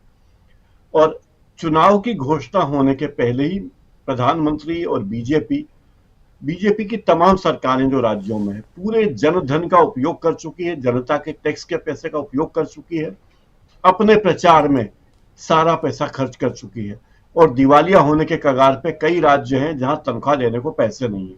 मध्य प्रदेश इसका एक नमूना है। मध्य प्रदेश में हाल ये कि पिछले 2 महीनों में हर रोज तबादले हो रहे हैं और कई बार तो ये होता है कि एक महीने में वापस तबादले हो रहे हैं। सारे प्रमुख पदों के तबादले हो रहे हैं क्योंकि ये बीजेपी की एक बड़ी रणनीति है। सब जगह अपने लोगों को बिठा देना है चुनाव के पहले। कभी 25 IAS के तबादले होते हैं, कभी 15 IPS के तबादले होते हैं, फिर 1 महीने में तबादले हो जाते कि नहीं, स्थानीय नेता ने कहा हमारे बस का व्यक्ति नहीं, सहता हटा दो। तो चुनाव लड़ने के लिए बीजेपी सारे सरकारी तंत्र का दुरुपयोग कर चुकी है, पैसे को इकट्ठा कर चुकी है, तमाम संवैधानिक संस्थाओं को अपने पक्ष में कर चुकी है। और राजीव कुमार ने आज जिस तरह बयान दिया उससे भी लगता है कि वो बीजेपी की तरफ झुके हुए लग रहे हैं। वे जो बातें करते हैं, उन्होंने तमाम बातें कही लेकिन प्रैक्टिकल कहीं नहीं हुआ। कांग्रेस के नेता जो उनसे मिलना चाहते थे कभी मिले नहीं। जो देश की सबसे पुरानी और सबसे बड़ी पार्टी रही है उसके नेता से चुनाव आयुक्त नहीं मिलना चाहते, बहुत आश्चर्य की बात है। तो फिर चुनाव आयुक्त किससे मिलते हैं आखिरकार? और चुनाव आयोग में जो तबादले हुए, जो इस्तीफे हुए, नई नियुक्तियां हुई, वो तमाम चीजें, तमाम बातें बड़ी गड्डमगड है। मुझे लगता है राजीव कुमार आज सबसे ज्यादा खुश होंगे कि उनके जो 2 नए आयुक्त हैं, चुनाव आयुक्त, वो दोनों नए हैं, उन्हें कुछ कामकाज आता नहीं है। यानी राजीव कुमार मुख्य चुनाव आयुक्त तो हैं ही, लेकिन अब पत्ता भी खड़केगा तो उनकी अनुमति के बिना नहीं, और वो किसकी अनुमति से पत्ता खड़काएंगे ये बात भी सब जानते हैं। मुझे लगता है कि अब विपक्ष को, कांग्रेस को जिस तरीके से एक होना चाहिए, आज राहुल गांधी की भारत जोड़ो न्याय यात्रा पहुंच चुकी है मुंबई, 62वां दिन है, उसका समापन भी हो रहा है और कल एक बड़ी रैली होगी। तो इस बड़ी रैली में जो आगाज होगा वो पूरा देश देखेगा। और धारावी के बारे में राहुल गांधी ने जो बात कही कि ये हुनर की राजधानी, मैं राजीव जी आपसे कहना चाहूं कि देश के सबसे बेहतरीन कारीगर, चाहे वो बढ़ई हो, चाहे मिस्त्री हो या नलसाज हो, कोई भी हो, वो देश के बेहतरीन कारीगर उस इलाके में रहते हैं। और देश के जितने बहुत बड़े बड़े संस्थान बने हैं, बिल्डिंगें बनी, इमारतें बनी हैं, उन सब में उन लोगों ने काम किया है। तो उन कुशल श्रमिकों की तरफ भी निगाह दिखाई। और राहुल गांधी ने महिलाओं के लिए खास तौर पे बात की। यानी राहुल गांधी अपने लक्ष्य की ओर हैं, किस वर्ग के मतदाता को अपनी ओर आकर्षित करना, ये बात वो जानते हैं। और अब कल से एक नया दौर राजनीति का शुरू होगा जब इंडिया अलायंस के लोग भी मैदान में होंगे और बीजेपी के सामने खम ठोकते नजर आएंगे। राजीव जी। जी, कल से, बिल्कुल आज से उसकी शुरुआत हो चुकी है और राहुल गांधी जिस अग्रेसिव रूप से वो बात कर रहे हैं हम देख रहे हैं और उनकी बातें कहीं ना कहीं लोगों तक पहुंच रही हैं। भीड़ आप देख सकते हैं, या अभी जो भाषण दे रहे थे उसमें भी आपने देखा, सभा उनकी, चाहे वो सड़क पे रहें, इधर उधर जहां भी सभाओं में काफी भीड़ है। और ये समर्थन क्या कुछ बताता है, जरा जल्दी से आना चाहता हूं डॉक्टर संजय जी, पहले आपके पास आता हूं फिर दीपक जी के पास। संजय जी, यहां से चुनाव की दिशा को हम टटोलने की कोशिश करेंगे, इसलिए यहां आप लोगों के विचार बहुत इंपॉर्टेंट हैं। जरा बताइए, 2 महीने से ज्यादा का वक्त, 62वां दिन आज जब समापन हो रहा है यात्रा का, और आज ही आगाज हुआ है चुनाव का भी। कल चुनावी शंखनाद, जो चुनाव के प्रचार का शंखनाद ये तमाम इंडिया के दल एक साथ एक मंच पे करेंगे मुंबई में। लेकिन यहां राहुल गांधी ने जो काम करके दे दिया है, उस काम में कितना दम दिखाई देता है। जो बातें, मणिपुर का भाषण देखिए और इधर मुंबई का भाषण देखिए, जमीन आसमान का अंतर भी दिखाई देगा। वहां का कॉन्फिडेंस, वहां भी था कॉन्फिडेंस, सामने हम लोग थे, बिल्कुल आंखों देखी बता रहा हूं। और अभी जो सुन रहे थे, ये कॉन्फिडेंस वहां के कॉन्फिडेंस में 4 गुना ज्यादा या उससे ज्यादा का इजाफा दिखाई दे रहा है। ये कॉन्फिडेंस ऐसे तो आता नहीं है, नेता है, भाषण दे देते हैं, चले जाते हैं, लेकिन ये कॉन्फिडेंस क्या कुछ कहता है। चुनाव की घोषणा हो चुकी है संजय जी। बिल्कुल, मैंने, और चुनाव इसी में है कि नरेंद्र मोदी ने 10 साल क्या दिया और राहुल गांधी से हम क्या उम्मीद कर सकते हैं? अगर राहुल गांधी को प्रधानमंत्री बनना होता तो वो 2004 में बन सकते थे, ये सबको पता है। और राहुल गांधी नहीं बने, स्वेच्छा से नहीं बने, और वो सिर्फ इसलिए नहीं बने कि वो बनना नहीं चाहते थे, ऐसा नहीं है। उन्होंने कहा कि हम इंप्रूव करेंगे, हम पॉलिटिक्स सीखेंगे, या पॉलिटिक्स में जो कुछ उनको अनुभव होना चाहिए उसके बिना वो प्रधानमंत्री नहीं बनेंगे। और इसके लिए वो मंत्री बन सकते थे, मंत्री भी नहीं बने। सिर्फ प्रधानमंत्री जो बन सकता था वो मंत्री भी नहीं बना। तो उन्होंने 10 साल पॉलिटिक्स में लगाए हैं बाकायदा, मतलब ये पिछले 10 साल पॉलिटिक्स में, तो वो 2004 से हैं। तो हम लोग देख रहे हैं कि उन्होंने पॉलिटिक्स में अपने आप को लगा दिया है, खपा दिया है, जिसकी जरूरत कम से कम उनको तो नहीं थी। भले नरेंद्र मोदी ये कहते रहे कि वंशवाद है वगैरह वगैरह, लेकिन उनको इसकी जरूरत नहीं थी कि वो पॉलिटिक्स में रहते और प्रधानमंत्री बनने की कोशिश करते। उसके बावजूद उन्होंने सब किया, और जिस ढंग से किया, जिस ढंग से खड़गे जी को अध्यक्ष बनाया गया, अध्यक्ष पद से इस्तीफा दे दिया, चुनाव हारे तो उसकी जिम्मेदारी, उससे साफ दिखाई देता है कि वो एक अलग किस्म के पॉलिटिशियन हैं या होने जा रहे हैं। और 2019 के चुनाव में अगर उन्होंने इस ढंग से मेहनत नहीं की थी तो ये उनको भी दिखा और देश ने भी देखा।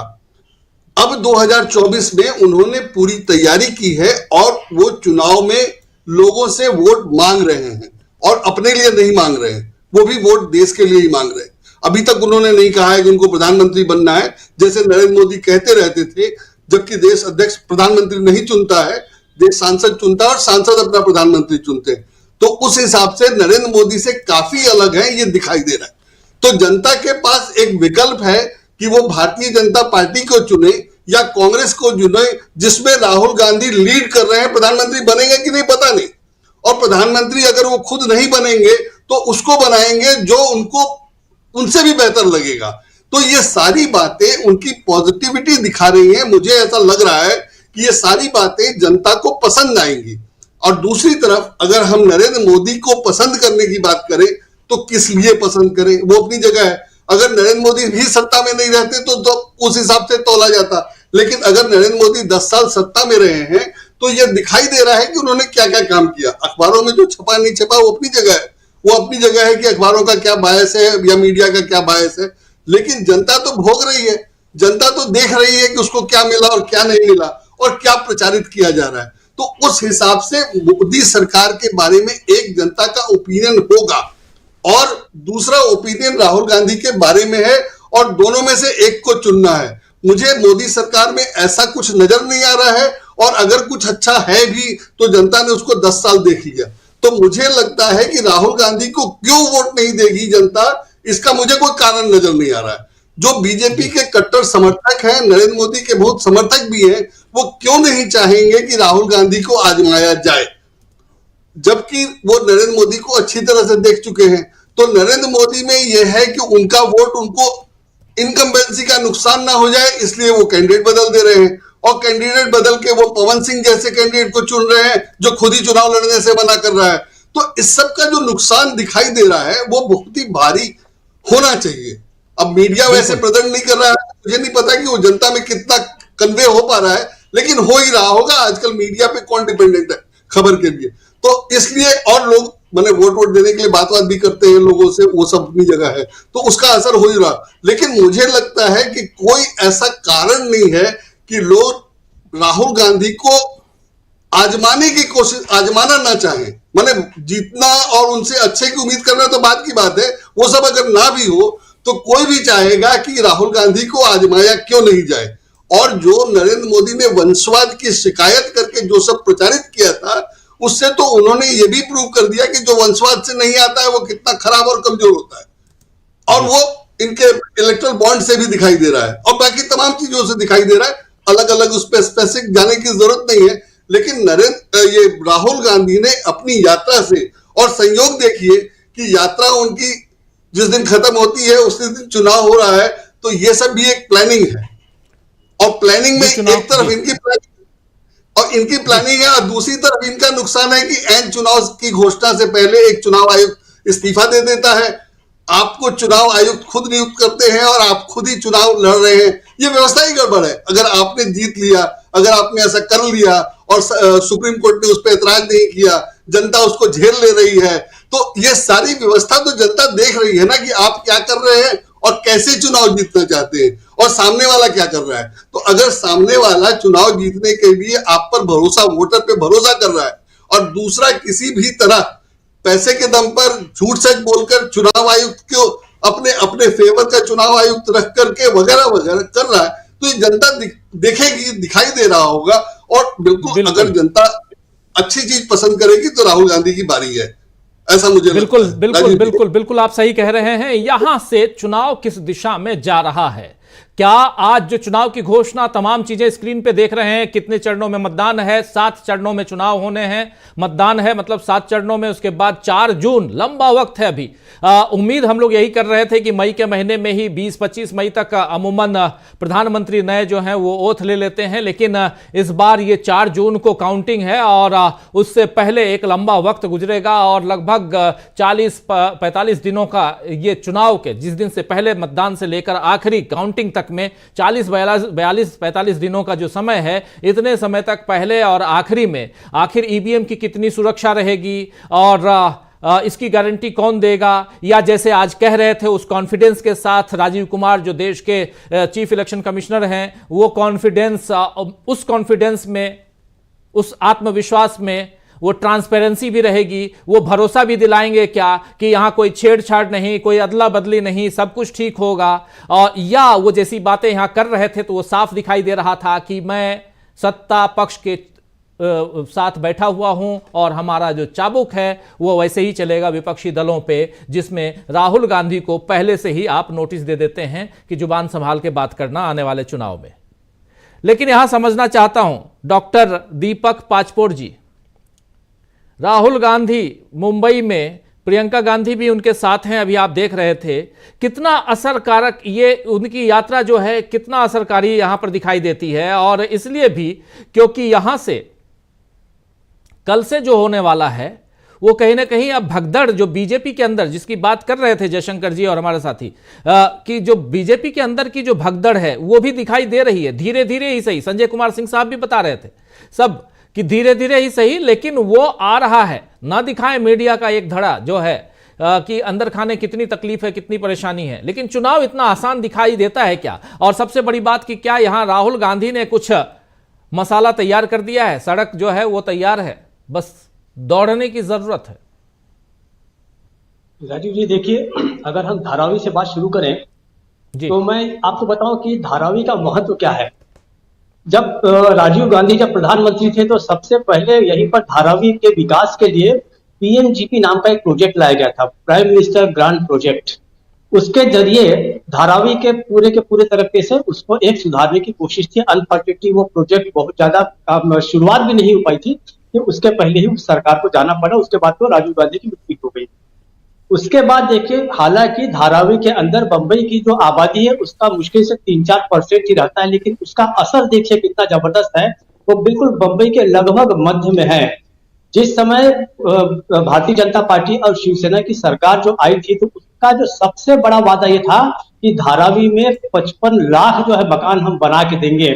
मजेदार बात यह है कि पूरे बंबई में मकानों की कोई कमी नहीं, लेकिन केवल ये धारावी का विकास करेंगे, केवल इसी नाम से भारतीय जनता पार्टी और शिवसेना की सरकार है 1995 में बन गई थी।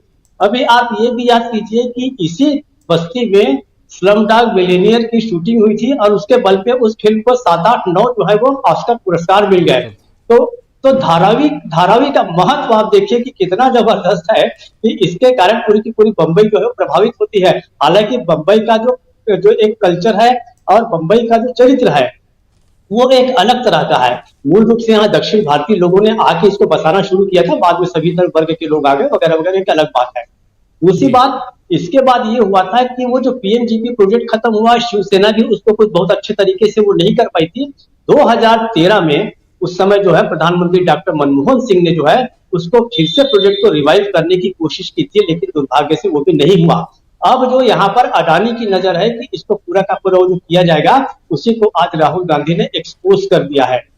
वहां का जो मेट्रोपॉलिटन कल्चर है बंबई का, वो कभी भी नहीं चाहेगा कि धारावी के लोगों को यहां से उखाड़ कर फेंक दिया जाए, क्योंकि धारावी के ही लोग हैं। जैसा उन्होंने बताया कि हुनर जो है, स्किल जो है वो धारावी में बसता है, ये बात सही है। धारावी में ही लोग जो है डिलीवरी बॉयज का काम करने वाले, फिर यहाँ से बढ़ के और बहुत सारे लोग हैं, हर तरह वर्ग के लोग जो हैं वो धारावी से निकलते हैं। लोगों की गलतफहमी अगर ये होगी कि धारावी में केवल गरीब और गंदे ही बस्तियां हैं, तो ऐसा नहीं है, वहां पर भी बहुत सारे परिवर्तन हो गए हैं।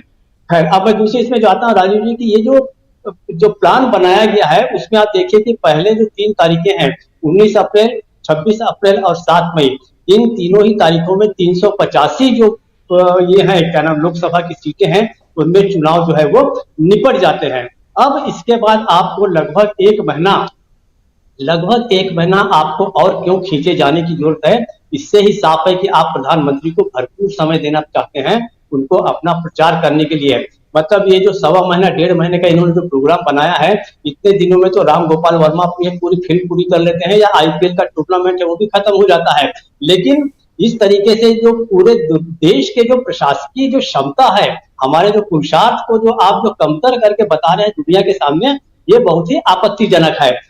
देखिए, इस चुनाव को निश्चित रूप से पूरा दुनिया भर का जो मीडिया है वो देखेगा, कवर करने भी आएगा। उसको ये जान के बड़ा आश्चर्य होगा कि जिस देश के पास इतने बड़े संसाधन हैं, इतना बड़ा जो है प्रशासकीय मशीनरी है, वो 1.5 महीने 2-2 महीने तक चुनाव अगर कराता है, तो आप सोचिए कि इसकी क्षमता जो है वो कितनी कम है। तो ये मेरी मुख्य आपत्ति ये है। दूसरी बात, हमने राजीव कुमार के बहुत सारे बयानों की बात की, उन्होंने एक और बड़ी गंभीर टिप्पणी की थी, उसके ऊपर तो निश्चित रूप से संज्ञान लिया जाना चाहिए था। उन्होंने कहा, एक शेर भी पढ़ा था कि भाई इतनी ज्यादा दुश्मनी मत कीजिए कि कल फिर से आपको अगर दोस्त बनना पड़े तो आप शर्मिंदा ना हो। मतलब आप दल बदल को बाकायदे बढ़ावा दे रहे हैं। उन्होंने साथ में ये भी टिप्पणी जोड़ी थी कि आजकल ये ट्रेंड तो चल ही रहा है कि कोई इधर जा रहा है, कोई उधर जा रहा है। उस क्लिप को आप अगर निकाल के देखें तो आपको लगेगा कि वो किसी राजनीतिक व्यक्ति जो है या कोई इंडिपेंडेंट पॉलिटिकल कमेंटेटर है, वो इस बात को कह रहा है। आप इस समय चुनाव के प्रमुख हैं, अगला 2.5 महीना 3 महीना है, पूरा का पूरा देश जो है आपके आदेशों के अनुसार संचालित होने जा रहा है, और आप इस तरीके की टिप्पणी कर रहे हैं कि आप दल बदल की बात को सामने ला रहे हैं, ये बहुत ही ऑब्जेक्टेबल बात है। मुझे ऐसा लगता है कि राजीव कुमार ने अपनी प्रेस कॉन्फ्रेंस में बड़ा स्पष्ट कर दिया है कि मैं किसके साथ खड़ा हूं। ये बहुत बड़ी चुनौती जो है ये विपक्षी दलों के पास और इंडिया गठबंधन के सामने है। उन्हें जानना पड़ेगा कि हमें जब चुनाव लड़ना है तो अकेले भारतीय जनता पार्टी से नहीं लड़ना है। भारतीय जनता पार्टी से पहले तो हमें चुनाव आयोग से लड़ना होगा। ऐसा वो जितना उन्होंने निष्पक्ष होने की और पारदर्शी होने की बात कही, मुझे कोई उम्मीद नहीं है। मुझे ऐसा लगता है देश को भी कोई बहुत ज्यादा उम्मीद नहीं होगी, क्योंकि अगर राजीव कुमार इतने ही निष्पक्ष होते तो कम से कम उन्हें बुलाते तो सही और लोगों से, विपक्षी दलों से बात तो करते और उन्हें बताते कि किस प्रकार से हम निष्पक्ष चुनाव करने जा रहे हैं। अंतिम बात, जिस समय इन्होंने जो ये कहा कि सब लोग एक्सपर्ट बन के आ जाते हैं और ये डब्बे जैसा कुछ लेके आ जाते हैं, तो मुझे ऐसा लगा कि शायद इनका बैकग्राउंड जो होगा वो इंजीनियरिंग या कोई टेक्नोलॉजी का या ऐसा कुछ होगा, IITN वगैरह कुछ होंगे। लेकिन जो आप उनका बायोडाटा देखिए तो BSc और LLB है वो सज्जन। तो आपको भी टेक्नोलॉजी की कितनी जानकारी है पहले यही तो बताइए महाशय, उसके बाद आप लोगों के एक्सपर्टीज को आप चैलेंज कीजिए। जबकि ईवीएम मशीन को हैक किया जा सकता है, ये कहने वाले तो टेक्निकल लोग हैं, वो बता रहे हैं कि इसको कैसे हैक किया जा सकता है, इसका डेमो भी दे रहे हैं। तो आप कम से कम एक बार बुलाते। इस प्रकार मुझे ऐसा लगता है कि राजीव कुमार ने निश्चित रूप से बता दिया है कि आपको किन चुनौतियों के पार जाकर इंडिया गठबंधन को या विपक्षी दलों को पार होना पड़ेगा। राजीव जी। जी बिल्कुल बिल्कुल। यहाँ से अब जो है वो चुनाव ओपन है और उस चुनाव में कौन कितना मजबूत है ये जानना भी ज़रूरी है। आज की तारीख में जब आज चुनाव की घोषणा हो रही है, ज़रा आप तमाम हमारे पैनल के साथी, आप लोगों से एक ही सवाल और आप सबसे जवाब चाहूँगा। पहले प्रोफेसर रविकांत जी कि क्या दिखाई देता है आपको, क्योंकि अब चुनाव में सब कूद गए हैं और प्रत्याशियों का चयन, कुछ प्रत्याशी आ गए हैं और फिर धीरे धीरे आगे की प्रक्रिया होगी। 19 अप्रैल का दिन भी आएगा और 4 जून का दिन भी आएगा, लेकिन इस बीच कौन कितना मजबूत। पिछले 10 साल में नरेंद्र मोदी, उनकी पार्टी और उनके ऊपर एंटी इनकम्बेंसी, या 2014 और 2014 को किनारे रख भी दें तो 2019 वाली स्थिति, या 2024 बिल्कुल अलग। प्रोफेसर रविकांत। अलायंस का थोड़ा अलग अलग बताना चाहूंगा। पहली बात तो यह है कि भारतीय जनता पार्टी द्वारा जो एनडीए है वो निश्चित रूप से चुनावी मैनेजमेंट में आगे, पैसा उसके पास है तो वो प्रचार भी खूब कर सकते हैं। और अभी आप देखिए, एक वेबसाइट पर अगर एक लेख आप पढ़ने लगेंगे तो बीच में कम से कम 4 बार आपको विज्ञापन मिलेगा। तो विज्ञापन की दुनिया में आप उनका मुकाबला नहीं कर सकते। इसके अलावा वहां जो मध्य प्रदेश में पिछली बार आरोप लगे कि क्या क्या मतदाताओं को बांटा जा रहा है और लोगों को सही स्थिति का भान ना हो, इसलिए उनकी आंखों में धूल झोंकने के लिए मोदी जी का वो पूरा 3D इमेज गोदी मीडिया पर चलाई जाएगी। ये बीजेपी की अपनी मजबूती है। लेकिन 10 साल के बाद की अगर आप परिस्थितियों को देखेंगे और जो वादे कभी मोदी जी ने किए थे वो जो जुमले साबित हुए हैं, लोग बेहद निराशा में ही नहीं है, गुस्से में है। और इंडिया अलायंस से लोग चाहते हैं, ये इंडिया अलायंस की मजबूती से ज्यादा लोगों की अपनी मजबूती है कि जैसे ही नीतीश कुमार जाते हैं तो लोग किस तरह से खड़े होते हैं कि नीतीश कुमार ने ठीक नहीं किया। मैं उत्तर प्रदेश में बैठा हूं, यहां आप हजारों और लाखों लोगों की जुबान पर सुनेंगे कि मायावती क्यों नहीं आ रही है और वो आ जाए तो बड़ा अच्छा होगा, या नहीं आएंगी तो फिर वो खत्म हो जाएंगी। ये लोगों की तरफ से अपील और लोगों का रुझान, लोगों की भावनाएं इस कदर इंडिया अलायंस के पक्ष में खड़ी हुई हैं कि उससे जाहिर तौर पर यह लगता है कि नैरेटिव उसका हो या ना हो। हालांकि मोदी जी कोई नैरेटिव नहीं पकड़ पाए। मंदिर मुद्दे से लेकर के और परिवारवाद, भ्रष्टाचार तक, ये सारे नैरेटिव फेल ही नहीं है, उल्टे चले गए। आप सीए लेकर के आए तो भी उल्टा चला गया। और जिसको भ्रष्टाचारी कहते थे, पोल खुल गई कि आप क्या कर रहे थे 10 साल में। जो पार्टी गाय को माता कहती है, उसने गोकशी वाली जो कंपनियां हैं उससे कितना चंदा लिया है, ये भी लोग देख रहे हैं। तो आप कैसे लोगों को बेवकूफ बना रहे हैं। किसानों के साथ आपने क्या किया, कोरोना में आपने मजदूरों के साथ क्या किया। आज जो लोग पढ़ाई कर रहे हैं, जिनके पास असली डिग्रियां हैं, उनके पास नौकरियां नहीं है। 30 लाख नौकरियों का वादा कांग्रेस पार्टी कर रही है। महिलाओं के सशक्तिकरण के लिए, उनके उत्थान के लिए, उनके स्वावलंबन के लिए जो गारंटी दी जा रही है कांग्रेस पार्टी की तरफ से। और यहां क्या होता है, यहां यूपी चुनाव में 2 सिलेंडर देने की बात होती है और चुनाव जीतने के बाद भाग जाते हैं। वो होली और दिवाली 2 सिलेंडर मिलने थे, आज तक लोग इंतजार कर रहे हैं कि अमित शाह ने जो कहा था वो मिल जाए, कम से कम नहीं मिला। तो ये तो ऐसे लोग हैं जो 2 मिनट में ही झूठ बोलते हैं और जनता उसके बाद ठगा हुआ महसूस कर रही है। दूसरी तरफ ममता बनर्जी पर आपने क्या किया, आप शरद पवार के साथ क्या किया, उद्धव ठाकरे के साथ क्या किया। यानी जितने लोग एनडीए में कभी थे या जो मोदी जी के करीब थे, उनके साथ जो आपने सम्मान दिया है, वो लोग देख रहे हैं। इन तमाम राज्यों में ये फंसे हुए हैं, महाराष्ट्र हो, बिहार हो, बंगाल हो, इवन उत्तर प्रदेश है, और चले जाइए आप कर्नाटक, तेलंगाना। 400 पार का नारा है और हालत यह है कि 200 के लाले पड़े हुए। कहां से आप चुनाव जीत रहे हैं।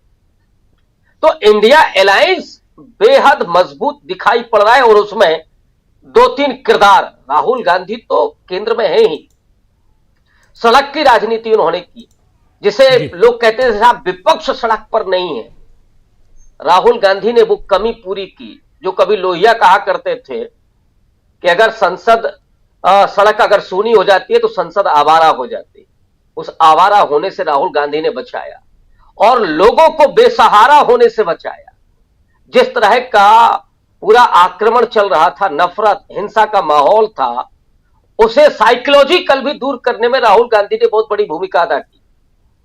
तो राहुल गांधी के साथ जो और लोग, चाहे वो खड़गे जी हो, प्रियंका गांधी हो, या शरद पवार हो, उद्धव ठाकरे हो, ममता बनर्जी हो, अखिलेश यादव हो, और तेजस्वी जैसा नौजवान हो, एमके स्टालिन हो और डीके शिव कुमार हो, ये एक लंबी फेरिस्त है जिनमें काबिलियत इतनी है, जिनमें वो चीजें हैं, लड़ने का मादा है और लोगों के प्रति हमदर्दी है, देश को चलाने की सलाहियत है, नीतियां बनाने की सलाहियत है, और यहां जुमलों की भरमार है, उससे लोग उबे हुए हैं और सत्ता बदलने के लिए बेताब है। उसका बड़ा फायदा इंडिया अलायंस को मिल रहा है। तो इंडिया अलायंस नैरेटिव के स्तर पर भी, संघर्ष के स्तर पर भी और लोगों की उम्मीदों को बरकरार रखने के लिए, उनकी उम्मीदों को फलीभूत करने के स्तर पर भी इंडिया अलायंस, राजीव जी, बेहद मजबूत दिखाई पड़ रहा है आज। और बीजेपी हर मुद्दे पर फेल साबित हो रही है और इस समय बैकफुट पर है। हाँ, ये जरूर है कि इलेक्ट्रॉनिक मीडिया पर वो 400 जीत रही। जी जी जी। डॉक्टर राकेश पाठक जी, क्या कुछ कहेंगे आप यहाँ से, जो चुनाव की, जो एक ही सवाल आप सबके बीच में रख रहा हूँ कि यहाँ से चुनाव कितना ओपन दिखाई दे रहा है, और खासकर इन दोनों, क्योंकि दो गठबंधन हैं, इंडिया और एनडीए, दोनों को के हिसाब से देखा जाए तो। राजीव जी, रविकांत जी ने बहुत विस्तार से हकीकत बयान कर दी है। मैं इसमें सिर्फ इतनी सी बात जोड़ना चाहता हूं कि अब चुनाव का आगाज हो गया है, दुंदुभी बज गई है। फौरन से पेशतर जितना कम से कम समय लगे, इंडिया गठबंधन को अपने प्रत्याशियों के नाम घोषित कर देना चाहिए। जहां सीटों का बंटवारा जिन राज्यों में होना है वहां हो जाए। मध्य प्रदेश, छत्तीसगढ़, राजस्थान जैसे राज्य हैं जहां कोई गठबंधन का दूसरा दल कांग्रेस के साथ नहीं है। मध्य प्रदेश में एक सीट समाजवादी पार्टी को कांग्रेस पहले ही दे चुकी है। तो मैं समझता हूं अगर सचमुच इस चुनावी समर में जीत हासिल करनी है, यद्यपि बीजेपी के भी सारे प्रत्याशी घोषित नहीं हुए या एनडीए गठबंधन के भी, लेकिन पहल अब इंडिया गठबंधन को और कांग्रेस को करनी चाहिए कि अगले 72 घंटे में 2 दिन के अंदर अपने कल मुक्त भी हो जाएंगे अपनी यात्रा से राहुल गांधी, कांग्रेस भी इस यात्रा से फ्री हो जाएगी। तो जल्दी से जल्दी कल शाम को भी बैठे हैं, परसों सुबह बैठे, अपने प्रत्याशी घोषित करें। एजेंडा चुनाव का नैरेटिव सेट करने के काम में कांग्रेस ने पहल बढ़त ले ली है। वो जिन मुद्दों पर चुनाव लड़ने जा रही है मैदान में, वो मुद्दे जनता को अब अपील कर रहे हैं। बीजेपी और मोदी की हताशा ये है, वे इस बार चाहकर भी पुलवामा, बालाकोट जैसा कोई मुद्दा सामने नहीं रख पा रहे। कोई राष्ट्रवाद का बुखार जनता के शरीर पर नहीं है। राम मंदिर की प्राण प्रतिष्ठा का भी ज्वर अब उतर चुका है। अगर वो 99-100 डिग्री का कोई बुखार था भी, तो 2 महीने से कम में देश की देह पर से वो उतर चुका है अब। तो कांग्रेस और इंडिया गठबंधन इस वक्त बढ़त पर है, चढ़त पर है। सिर्फ कमी रह गई है प्रत्याशियों के नाम घोषित करने की। जी राजीव जी। जी जी जी। शकील अख्तर जी, अभी अभी खबर में देख रहा हूं सीडब्ल्यूसी की बैठक कांग्रेस ने बुलाई है 19 तारीख को। क्या मायने इसके निकाले जाएं? 19 तारीख को कांग्रेस की सीडब्ल्यूसी की, कांग्रेस वर्किंग कमेटी की बैठक है। सीईसी की बैठक है, वो सेंट्रल इलेक्शन कमेटी की बैठक है। उसमें नहीं, अभी तक तो हमारे पास जो जानकारी है वो सीईसी की बैठक है जी। हो सकता है सीडब्ल्यूसी की बैठक हो, हमने अभी देखा नहीं है, हो सकता है सीडब्ल्यूसी की भी हो। मगर अब सीईसी की जो सेंट्रल इलेक्शन कमेटी है उसकी बैठक है, और उसमें जो है टिकटों के बंटवारे पर विचार होना है। देखिए, इस वक्त कांग्रेस के लिए खास तौर से टिकट देने में जो सबसे खास बात है, जिससे नैरेटिव बनेगा, जिससे कार्यकर्ताओं में जोश जाएगा और पूरे देश में माहौल बनेगा, वो 2 सीटों पर है, अमेठी और रायबरेली। अभी तक कांग्रेस इस पर फैसला नहीं कर पाई है जी। और सच ये है, कहना ये चाहिए कि खुद राहुल गांधी और प्रियंका इस पर फैसला नहीं कर पाए। इसीलिए आज अचानक जो है प्रियंका बॉम्बे पहुंच गई हैं, वहां वो राहुल जी से बात करेंगी, खड़गे जी से बात करेंगी। इसमें दोनों तरह की बातें कही जा रही हैं कि लड़ना चाहते हैं, नहीं लड़ना चाहते, लड़ेंगे या नहीं लड़ेंगे। लेकिन अमेठी और रायबरेली का कार्यकर्ता और उत्तर प्रदेश का कार्यकर्ता पिछले कुछ दिनों से दिल्ली में डेरा डाले हुए था। वो सोनिया गांधी से भी मिला, कांग्रेस के दूसरे नेताओं से भी मिला, और उनकी एक ही मांग है कि ये दोनों सीटें बिल्कुल छोड़ी नहीं जाना चाहिए। अमेठी से राहुल गांधी को लड़ना चाहिए और रायबरेली से प्रियंका गांधी को। चूंकि सोनिया गांधी अब राज्यसभा में आ गई हैं, वो नहीं लड़ेंगी, उन्होंने इसकी घोषणा भी कर दी है। तो ये दोनों सीटें जब तक कांग्रेस इसकी घोषणा नहीं करेगी तब तक पूरा माहौल बनेगा नहीं, और उम्मीद है कि जो सीईसी होने वाली है उसमें इस बारे में विचार होगा। दूसरी बात, जो एक सवाल आप कर रहे हैं कि चुनाव कहां जा रहा है, देखिए राजीव जी, चुनाव कहां जा रहा है वो इससे समझ सकते हैं कि कश्मीर में इन्होंने चुनाव की घोषणा नहीं की। अभी 2 दिन पहले मुख्य चुनाव आयुक्त राजीव कुमार जी, जिनकी आप बार बार तस्वीर दिखा रहे हैं, जिनकी प्रेस कॉन्फ्रेंस दिखा रहे हैं, वो जम्मू कश्मीर में थे और वहां पे सभी राजनीतिक दलों ने उनसे कहा कि लोकसभा के साथ हमारे विधानसभा के चुनाव भी करवाइए। 6 साल से विधानसभा भंग पड़ी हुई है। सुप्रीम कोर्ट कह चुका है कि 30 सितंबर से पहले चुनाव हो जाना चाहिए। पुनर्सीमन हो चुका है विधानसभाओं का। जम्मू में सीटें आपने बढ़वा ली हैं ताकि जम्मू में आप सोचते हैं कि बीजेपी आ जाएगी तो हमारी सरकार बन जाएगी, और वहां बीजेपी के लोग कहते हैं कि हमारे लिए पहली बार मौका है कि जब जम्मू कश्मीर में हम अपना मुख्यमंत्री बना सकते हैं। तो जब आप ये सब कर सकते हैं तो चुनाव करवा लेते, लेकिन हिम्मत नहीं पड़ी। यही वो पॉइंट है, यही वो मुकाम है जहां से आप समझ सकते हैं कि चुनाव कहां जा रहा है। इसका मतलब कि आप जम्मू कश्मीर में आश्वस्त नहीं थे, और चूंकि जम्मू कश्मीर में आश्वस्त नहीं थे तो आप पूरे देश में भी आश्वस्त नहीं है जी। आज बीजेपी की स्थिति बहुत खराब है और उसकी वजह सिर्फ और सिर्फ एक है, वो है बेरोजगारी। इस समय देश का जो सबसे बड़ा मुद्दा है वो बेरोजगारी है। आप कहीं भी चले जाइए, किसी से भी बात कर लीजिए, इसके अलावा लोग बात नहीं करते। वो महंगाई की बात करते हैं मगर साथ में ये कहते हैं कि अगर हमारे पास रोजगार है, हमारे पास काम है तो हम थोड़ा महंगा भी खरीद लेंगे। आपने 2 रुपए पेट्रोल डीजल सस्ता कर लिया, लेकिन कह लगे हम करेंगे क्या उसका, हमने तो गाड़ी बंद करके रख दी है। बाइक चलाते थे वो रख दी है हमने, हम चला नहीं पा रहे बाइक अपनी। तो आज की तारीख में इस मुद्दे पर जो राहुल गांधी ने कहा है, जो कांग्रेस ने कहा है कि 30 लाख नौकरियां, सरकारी नौकरियां, जिसमें 8 लाख के करीब आरक्षित नौकरियां हैं दलित पिछड़े आदिवासियों की, वो हम सरकार बनते ही दे देंगे। इसका बड़ा असर हुआ है लोगों को। 2 करोड़ रुपए सालाना का वादा किया था आपने, वो नौकरी कहीं नहीं मिली। बाकी सारे वादे वो कहीं पूरे नहीं हुए। आपको मालूम होगा कि एक प्रधानमंत्री ने चिट्ठी लिखी है अभी नागरिकों के नाम, मेरे प्रिय परिवारजन, उसमें बहुत सारी बातें कही है कि हमने ये कर दिया, वो कर दिया, ये कर दिया, लेकिन जनता देख रही है कि ग्राउंड पे आपने सिवाय नफरत और विभाजन के और कुछ नहीं किया है।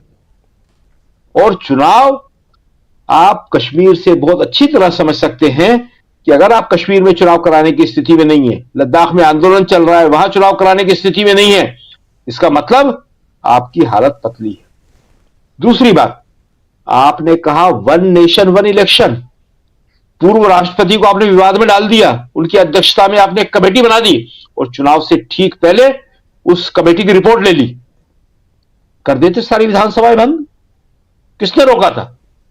कर देते सारी विधानसभाएं बंद, चुनाव करवा लेते एक साथ। इससे अच्छा मौका कौन सा था? जब आप पार जीत ही रहे, 400 से ऊपर जारी रहे, पूरे देश में आप आ जाते। लेकिन आप तो जम्मू कश्मीर में चुनाव नहीं करवा पाए। 6 साल से विधानसभा भंग पड़ी हुई है वहां की। आप कहते हैं स्थिति अच्छी हो गई, हमने 370 हटा दिया, हमने ये कर दिया, हमने वो कर दिया।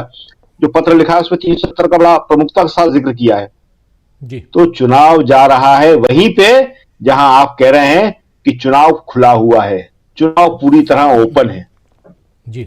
रघुवीरा विरथ है, विरथ रघुवीरा, मगर उसके बावजूद भी नतीजा क्या हुआ था ये सबको मालूम है, रघुवीर ही जीते थे जी। आपने सारे खाते सील कर दिए हैं।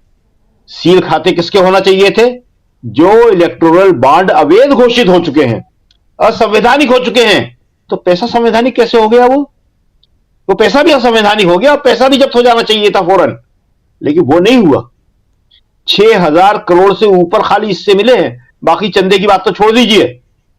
और कांग्रेस की हालत क्या है? आज सारे खाते बंद हैं। आज बॉम्बे में समापन है, कल हो गया, कल मीटिंग है। कांग्रेस चाह रही थी यहां से कि कुछ मीडिया वालों को लेके जाए, नहीं ले जा पाई। तनख्वाह का इस महीने जो है तनख्वाह देर से मिली वहां पे कर्मचारियों को, आम कर्मचारियों को। क्यों? चारों खाते सील कर दिए हैं, कांग्रेस का, युवा कांग्रेस का, महिला कांग्रेस का, सब खाते सील है। आप पैसा खर्च ही नहीं कर सकते, आप चेक दे रहे हैं, डिसऑनर हो रहे हैं। तो ऐसी स्थिति में विरथ रघुवीरा बिल्कुल सही शब्द है, खड़ा हुआ है और देश देख रहा है। जैसे विभीषण ने देखा था, घबरा गए थे विभीषण, ऐसे पूरा देश देख रहा है।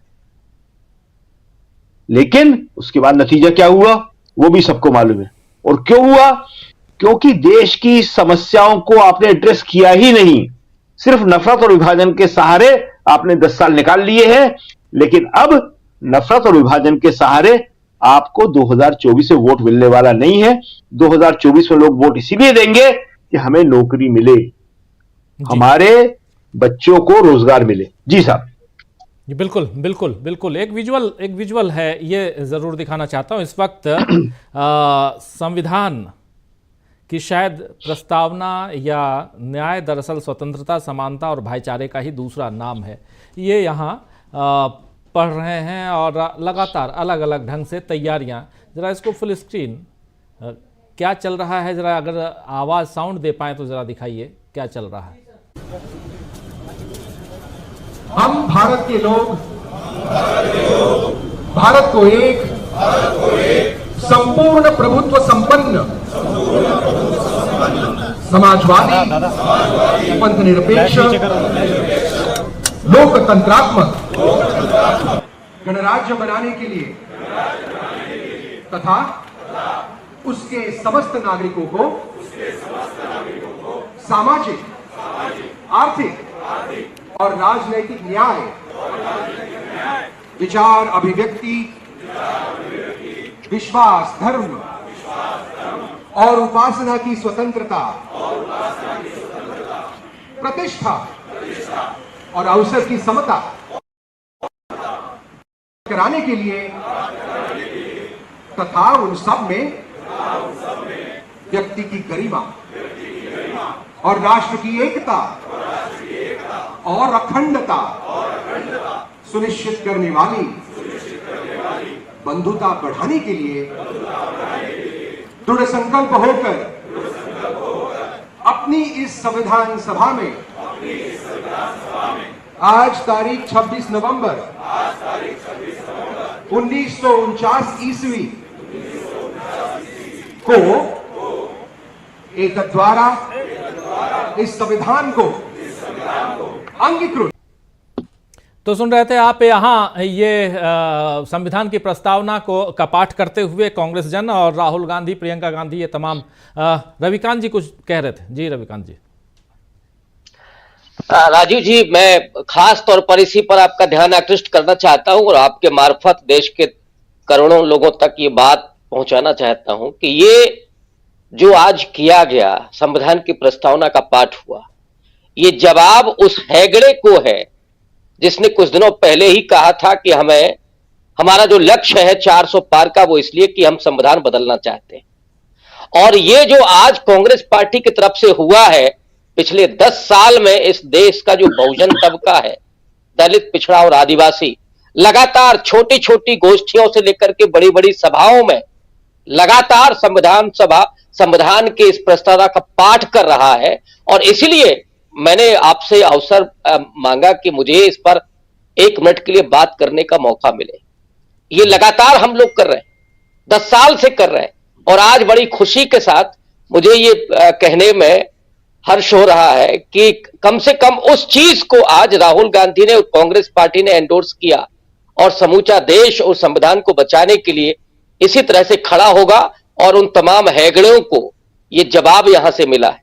जी राजीव जी जी, बहुत बहुत इंपॉर्टेंट बात आप यहां रख रहे हैं और एक बहुत ही इंपॉर्टेंट पहलू पर हम चर्चा कर रहे हैं। चुनाव का आगाज, चुनाव की घोषणा हो चुकी है और लेकिन उसके साथ साथ बहुत सारी चीजें, और चुनाव जो है वो ओपन कैसे है और यहाँ कैसे मजबूती के साथ खासकर इंडिया गठबंधन जो है वो आगे बढ़ता हुआ दिखाई दे रहा है। इन सब पे हम चर्चा कर रहे हैं। सत्ता पक्ष तो है ही, एनडीए की बात तो मोदी जी करते नहीं है, लेकिन 400 पार और एक मैसेज भी आज फ्लोट हो रहा है जिसमें 407 सीटें क्यों चाहिए और उसके अलग अलग पहलुओं पर को दर्शाया गया है। लेकिन आना चाहता हूं जल्दी से प्रशांत टंडन जी, इस तस्वीर को देखकर क्या कुछ कहेंगे आप? की प्रस्तावना पे अपनी बात रखता हूं, रविकांत जी के साथ बात जोड़ता हूं कि देखिए ये संविधान की प्रस्तावना अगर इस देश में आंदोलन बन जाए तो किसी और चीज की जरूरत ही नहीं है। यही सबसे बड़ा मुद्दा है। और बीजेपी की एक बहुत बड़ी कमजोरी मैं बता दूं कि बीजेपी का कोई भी नेता संविधान की ये प्रस्तावना कैमरों के सामने पब्लिक प्लेस में नहीं पढ़ सकता, पढ़ेगा ही नहीं। ये बीजेपी की कमजोरी है। वो व्यक्ति की गरिमा, पंथ निरपेक्ष, धर्म निरपेक्ष, सबको समान अवसर, आर्थिक न्याय, सामाजिक न्याय, ये बातें उसके गले से नहीं उतरेंगी। उसका हलक सूख जाएगा आरएसएस के से जुड़े व्यक्ति का। तो ये प्रस्तावना तो उसके लिए जहर है। दूसरी बात तो राजनीतिक बात है राजीव जी, आज से ठीक 5 साल पहले जाइए, जिस दिन चुनाव आयोग की प्रेस कॉन्फ्रेंस हुई थी, शायद 10 तारीख को हुई थी, आज इस बार 16 को हो रही है जी। उस दिन जब प्रेस कॉन्फ्रेंस इलेक्शन कमीशन की हो रही थी और चुनाव की तारीखें आ रही थी, तब पुलवामा और बालाकोट हो चुका था। इलेक्शन तय हो चुका था कि कहां जाना है। सेना का इस्तेमाल हो रहा था प्रचार में, बीजेपी के पोस्टर लग गए थे, बीजेपी के दफ्तर में पोस्टर लग गए थे सेना के। तो इस बार ऐसा कुछ नहीं है। तो इस बार जो चुनाव है उसकी दिशा बहुत साफ दिख रही है। जो पिछले मतलब 1 साल 1.5 साल में राहुल गांधी ने अपनी 2 यात्राओं में इसको बहुत ठीक ढंग से जनता के बीच पहुंचा दिया। अब उसको केवल एम्पलीफाई करने की जरूरत है, प्रिसाइज करने की जरूरत है, उसको पैकेज करने की जरूरत है। गारंटियां आ गई हैं, समाज के तमाम तबकों को एड्रेस कर लिया गया है। अब चुनाव की दिशा तय। और मोदी जी के पास पिछले अपने 10 साल के उपलब्धियां गिनाने का, सिवाय इसके कि कितने उद्घाटन उन्होंने किए, कितने शिलान्यास किए, उसके अलावा उनके पास कुछ और है नहीं बताने को। तो इसलिए चुनाव तो लगभग ये तो जो है एक तरफ तय हो चुका है। और एक आखिरी बात राजीव जी, क्योंकि और भी लोग बोलेंगे, राहुल गांधी ने आज चंदा मामा शब्द का इस्तेमाल कर लिया। ये कल से परसों से सोशल मीडिया में काफी चर्चित शब्द है। और मैंने भी ट्वीट किया था कि क्या चुनाव आयोग जैसे जेब कतरा शब्द का प्रतिबंधित लगा दिया राहुल गांधी पे, आपत्ति जताई, तो अब चंदा मामा कहने पर भी चुनाव आयोग को कोई तकलीफ हो जाएगी क्या? तो मुझे लगता है राहुल गांधी ने आज इस शब्द का इस्तेमाल करके एक बार चुनाव आयोग को टेस्ट किया है कि क्या करते हैं। राजीव जी बिल्कुल बिल्कुल। डॉक्टर प्रकाश हिंदुस्तानी जी, क्या कुछ कहेंगे आप? राहुल गांधी ने जो शपथ दिलवाई लोगों को, तो लोगों को ये बताया कि आजादी और देश खतरे में है, संविधान खतरे में है, सरकारी नौकरियां खतरे में है, सरकारी बैंक खतरे में है, रेलवे खतरे में है और हमारे देश के नौजवानों का भविष्य खतरे में है। आप कल्पना कीजिए कि जो नौजवान वर्ग के लोग हैं, सबसे ज्यादा तकलीफ वही वर्ग भुगत रहा है। बेरोजगारी की मार उस पे है, परिवार की मार उस पे है, जिम्मेदारियां उस पे है। और आज मेरी बात हरियाणा के एक मेरे जाट मित्र से हुई, तो उसने कहा कि जब से ये अग्निवीर योजना आई है तो हमारे यहाँ नौजवानों की शादियां नहीं हो रही, क्योंकि लोग बोलते कि अग्निवीर बन जाएगा तो इस 4 साल बाद तो बेरोजगार हो जाएगा। तो लोगों के सामने, नौजवानों के सामने जो चुनौतियां हैं वो बहुत गंभीर है। अब उन नौजवानों को कांग्रेस कैसे अपनी ओर आकर्षित करती है और ये बताती है कि उनकी समस्याओं का समाधान कांग्रेस कर सकती है।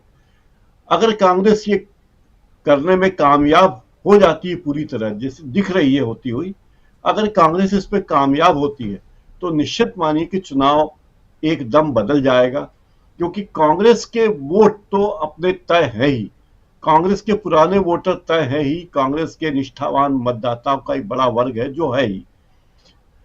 पिछले चुनाव में भी कांग्रेस को 12 करोड़ से ज्यादा वोट मिले थे लोकसभा चुनाव में, तो इतने ज्यादा वोट मिले कि कांग्रेस दूसरे नंबर की पार्टी थी और तीसरे नंबर की, चौथे नंबर की, पांचवें नंबर की, छठे नंबर की, सातवें नंबर की, आठवें नंबर की और 9वें नंबर की, उन सातों पार्टियों के वोट गिन लो तो भी कांग्रेस के वोट ज्यादा थे। तो ये बात समझ आ गई है बीजेपी के लोगों को कि कांग्रेस ही है जो इस देश में बीजेपी की सत्ता को चुनौती दे सकती है और दे रही है। दूसरी बात है कि बड़े भाई होने के नाते इंडिया गठबंधन में कांग्रेस को बहुत बलिदान करने पड़ रहे हैं। कांग्रेस को जितनी सीटें मिलनी चाहिए थी गठबंधन में, कांग्रेस को अपने छोटे भाइयों के लिए वो सीटें छोड़नी पड़ रही है।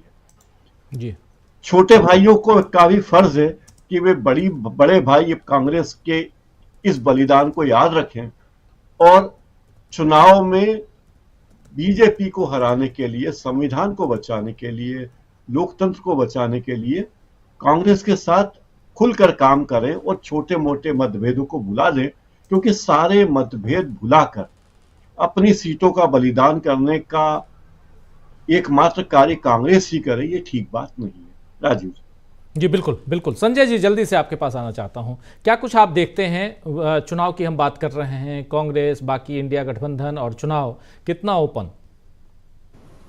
बहुत बढ़िया। मुझे लग रहा है कि अब जो स्थिति थी वो स्थिति बन गई है, वो बदलने वाली नहीं है और बहुत स्पष्ट स्थिति बन गई है। जैसा अभी कहा कि पिछली बार चुनाव की घोषणा हुई थी तो पुलवामा हो चुका था वगैरह वगैरह और चीजें नजर आ रही थी, तो इस बार भी नजर आ रही है कि क्या होने वाला है, ये समझ में आ रहा है। और जो समझ में आ रहा है उसको बदला जा सकता था अगर आज चुनाव आयुक्त ने ये कहा होता कि चुनाव तो सरकारी नियम है, वो तो ईवीएम से ही होने, उसमें मैं कुछ कर नहीं सकता।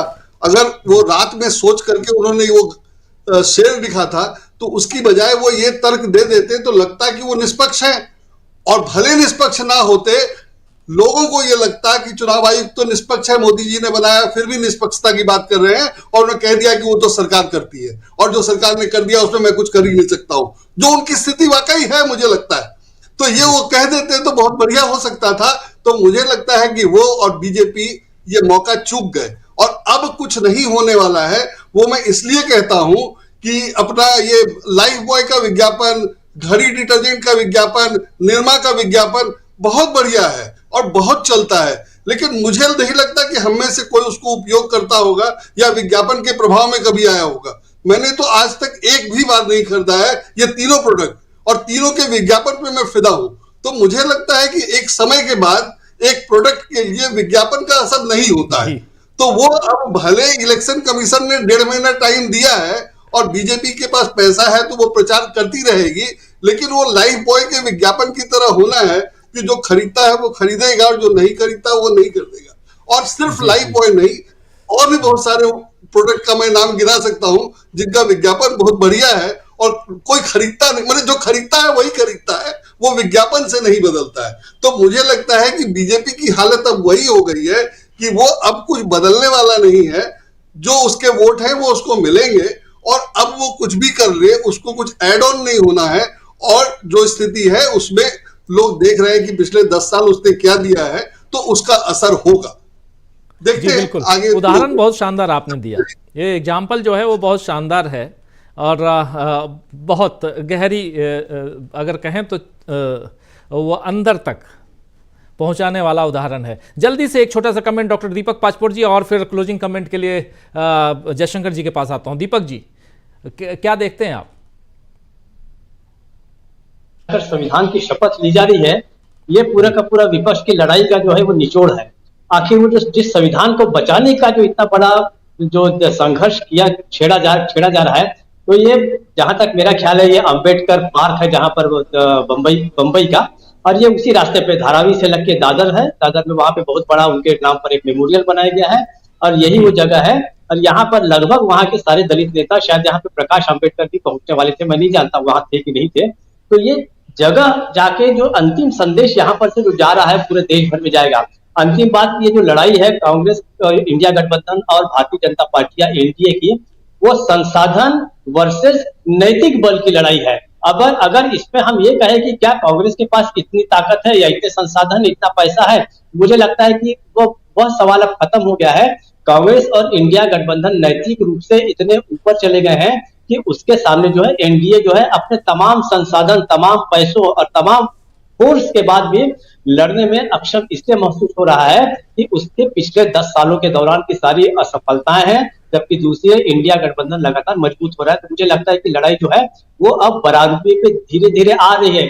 ये अलग बात है कि सरकार और जो संवैधानिक संस्था है वो जिस प्लेइंग लेवल फील्ड की हम जो बात करें, जो देने की तैयार नहीं है विपक्ष को, वो विपक्ष ने अपनी ताकत के बल पे प्राप्त कर लिया है और अब लड़ाई बराबरी पर आ रही है। राजीव जी।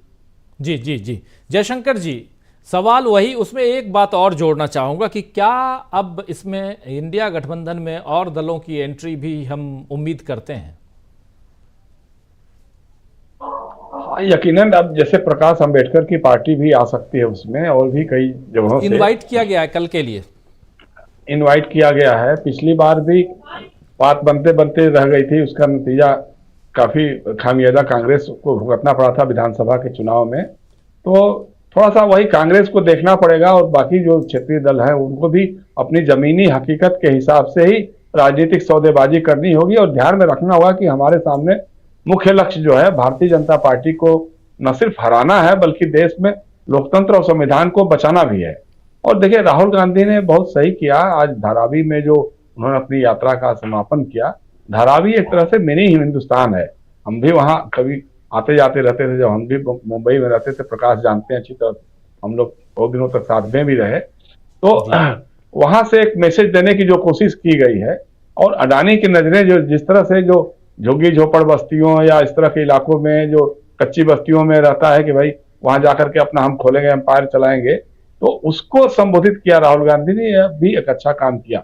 अब कल जो बंबई में होगा, जो रैली होगी, और उम्मीद की जानी चाहिए कि इंडिया अलायंस के सारे बड़े नेता वहां पे मौजूद रहेंगे। मुझे लगता है कि इसी तरह का काम इंडिया अलायंस के लोगों को, मैं बार बार पहले भी कहता रहा हूं इस बात को, कि अन्य राज्यों की राजधानियों में भी, बड़े शहरों में भी इनको इंडिया अलायंस की ऐसी बैठकें करनी चाहिए जिसमें जितने भी अवेलेबल मुख्यमंत्री हैं, जितने बड़े नेता हैं, उसमें से अधिकतर लोगों की सहभागिता हो। अगर एक मंच पे बैठ करके राहुल गांधी, मल्लिकार्जुन खड़गे, सिद्धरामैया, रेवंत रेड्डी, एमके स्टालिन, अखिलेश यादव, तेजस्वी यादव, लालू प्रसाद जहां जरूरत हो लालू प्रसाद, अरविंद केजरीवाल, ये सारे लोग अगर एक मंच से एक बात करेंगे और जो नैरेटिव सेट किया है, देखिए भारतीय जनता पार्टी और नरेंद्र मोदी जी के भाषणों में, अमित शाह जी के भाषणों में जो बौखलाहट दिखाई दे रही है, जो एक ओवर कॉन्फिडेंस दिखाने की कोशिश की जा रही है, अपने लोगों में मनोबल बढ़ाने की कोशिश की, 370 पार और 400 पार, वो कहीं ना कहीं उनको ये लग रहा है कि भाई हमारा कोई इशू इस बार क्लिक नहीं कर रहा है। चाहे वो राम मंदिर में प्राण प्रतिष्ठा की बात हो, चाहे सीएए अभी लाए, वो सीएए भी बहुत नहीं पकड़ पा रहा, उसका कोई बहुत मतलब नहीं है। लेकिन बेरोजगारी, महंगाई, ये चीजें, और जो चुनावी चंदे के रूप में आया है इलेक्टोरल बॉन्ड को लेकर के, अब विपक्ष पर है कि उसको किस ढंग से, जो भाई मेन मीडिया तो दिखाएगा नहीं, लेकिन जो अल्टरनेट मीडिया है उसका इस्तेमाल करके, सोशल मीडिया का इस्तेमाल करके अपनी बातों को उनके सामने रखना होगा। जैसे अब 2 रुपए पेट्रोल डीजल का दाम कम कर दिया, तो ये इंडिया अलायंस को लोगों को जगह जगह बताना होगा कि भाई पिछले 5 वर्षों में पेट्रोल और डीजल की कीमतें बढ़ाई कितनी गई, कितने रुपए से बढ़ करके 96 रुपए, 110 रुपए तक पहुंच गया, उसमें से 2 रुपए जो उनके मुंह में जीरा जैसी रकम आपने कम कर दिया, और बहुत जोर से हल्ला मचा रहे हैं कि साहब हमने देखिए अपने परिवार के लोगों को, जनता के लोगों को इतनी बड़ी सहूलत दे दी है। तो इन ऐसी छोटी छोटी बातों को, बेरोजगारी के आंकड़ों को, महंगाई के आंकड़ों को लेकर के जनता के बीच में जाना होगा। महिलाओं पे जो उत्पीड़न, अत्याचार की घटनाएं हो रही हैं, हम आए दिन, मतलब हालांकि अखबारों में बहुत कम ऐसी घटनाएं छपती हैं, सेंसर्ड हो जाते हैं अखबार, विज्ञापनों से दबा दिए जाते हैं अखबार, लेकिन उसके बावजूद उत्तर प्रदेश में आए दिन बच्चियों के साथ बलात्कार, उसमें भी जो अनुसूचित जाति की बच्चियां हैं, पिछड़ी जातियों की बच्चियां हैं, उनके साथ जिस तरह की बलात्कार और हत्या की घटनाएं बढ़ रही हैं, मध्य प्रदेश में हो रहा है, मध्य प्रदेश की घटनाओं को भी, इनको लेकर के कहीं ना कहीं थोड़ा सम्यक और समन्वित भाव से एक आक्रामक चुनाव अभियान चलाना होगा और एक कारपेट बॉम्बिंग, इंडिया अलायंस के नेताओं की एक कारपेट बॉम्बिंग बहुत जरूरी है, जो देश के अन्य हिस्सों में जा करके वो अपनी बात को रखे। और कहीं ना कहीं देखिए, ये जो माहौल बनाने की कोशिश की जा रही है, संसाधन बहुत है उनके पास, संगठन बहुत मजबूत है उनके पास, इंडस्ट्रियल लॉबी है, मीडिया पूरा लगा हुआ है, ये सारी चीजें 2004 में भी इनके साथ थी।